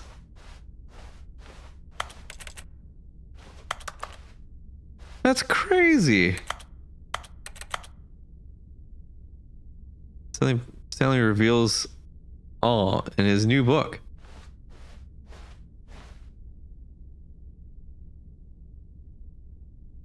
What in the hell?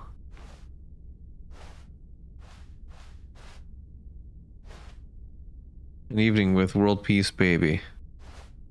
Ah, yes, here it is, just through this door.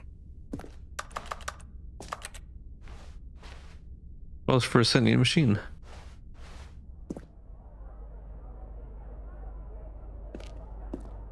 All right, are you ready? I've told them you're going to speak a little bit about the nature of surprise in storytelling and what it means to craft a truly unpredictable narrative. Oh, don't worry, you'll do great. Just be yourself and speak from the heart. I'm really proud of you, Stanley. Okay, it looks like they're ready for you. Go get 'em. Stanley, me, dad, age 6. Break a leg, champ, your boss. I love the way you ride elevators. No one tells stories the way you do. Go get him, Tiger. Stanley, my true love for you grows every... What? My love grows for you every day. You make me feel alive. Your wife from the apartment. Ending. Up and down again. The Stanley story. Is it making fun of me because I went up and down the elevator so many times? An audience with the dude who came up with pizza. Okay. The Lord. Meet and greet. What?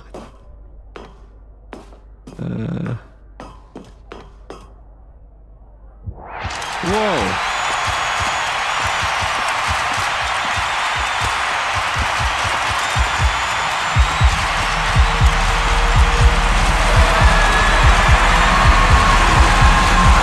Yes, thank you.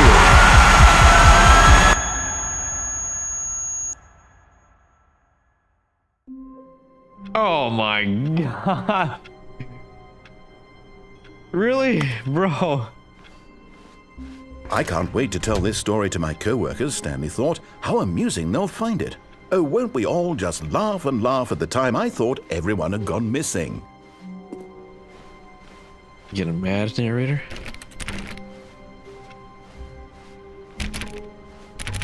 Hell.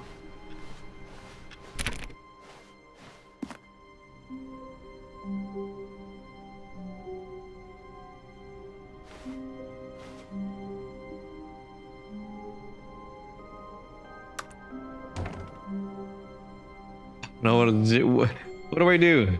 Should I go to the new content or go up to the boss's office like I'm supposed to? What do you guys think? I'm gonna give you guys the decision-making power here.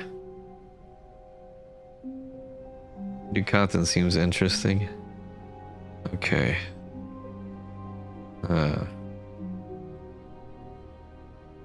Oh, new content? What does that mean, new content?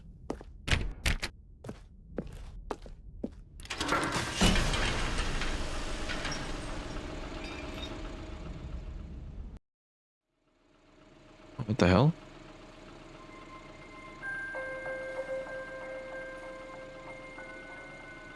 Hello, and thank you for playing the Stanley Parable Ultra Deluxe. As you may know, the Stanley Parable was a video game released in 2013 on home computers. After receiving critical and commercial success, it was expanded upon in 2022 with the Stanley Parable Ultra Deluxe, a reimagining of the game for consoles and home computers. The Stanley Parable Ultra Deluxe features exciting new content that broadens and expands the world of the Stanley Parable, delighting audiences the world over. Please, step inside and see what thrilling new adventures await in the Stanley Parable Ultra Deluxe. Oh, well, this sounds delightful. I'm very excited to see the thrilling new Ultra Deluxe content.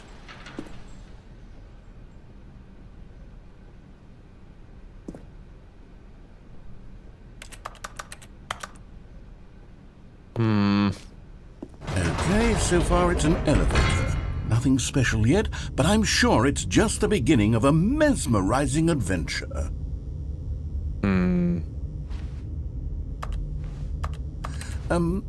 Is it broken? What's going on here? Should we Oh my god. Should we be moving somewhere or... Oh, there we go. All right, finally, at long last, it's on to the new content. I've never been more ready. Let's do it.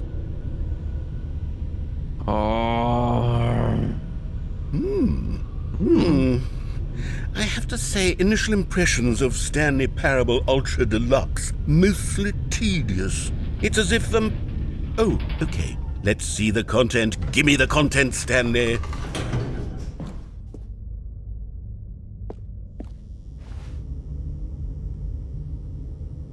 Damn it.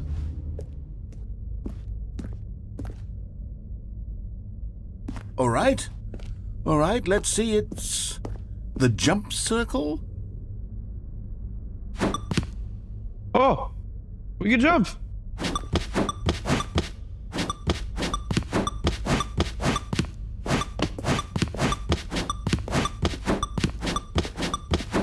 What? This is how I felt when in Phantasy Star Online we were able to jump for the first time. Boing, boing. Well, leave it at 0. What about 1? Boop.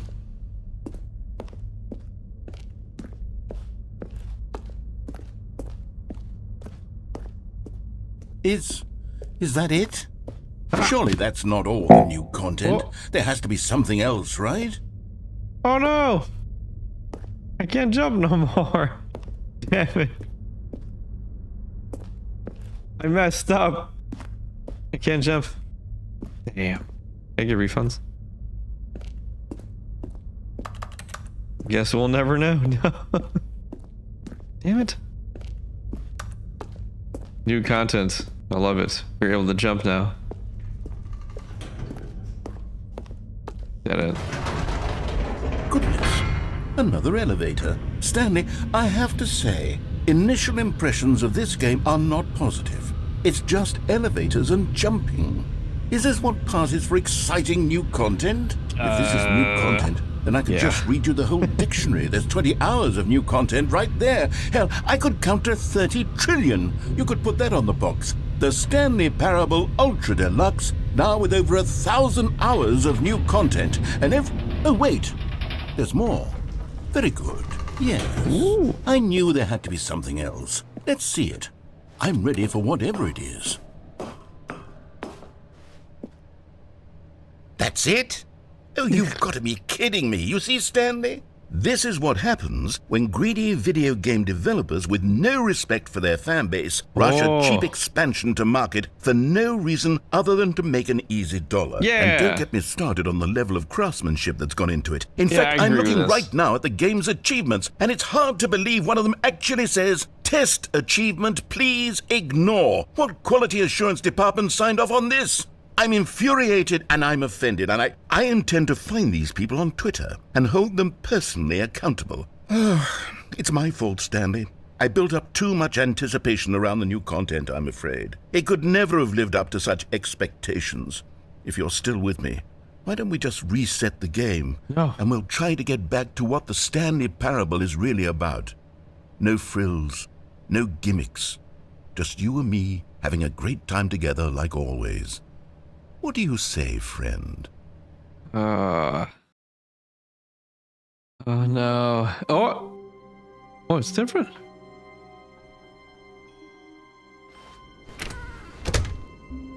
No. I know what's gonna happen. I felt it. I feel like I'm gonna go through the painting. Hell no, hold on. Psst. Stanley, come over here. In the vent. I want to show you something.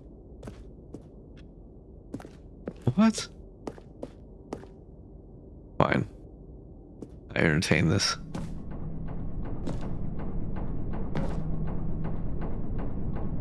Among Us Parable, it is. Oh. Okay, you remember how cheap and unsatisfying the new Ultra Deluxe content turned out to be? Well, it got me thinking about the past, and how much better the Stanley Parable used to be. So I made something special and tucked it away here where the game's developers won't find it. Just our little secret. Take a look. What the hell? I call it The Memory Zone. It's where I've been storing all my favorite memories so I can relive the peak experiences of my life whenever I want. Experiences like the launch of the Stanley Parable on PC.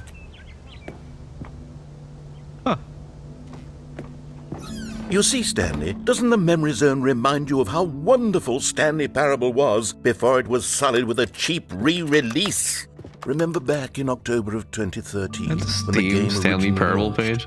Back then, video games had integrity. Back then, it all meant something. Oh,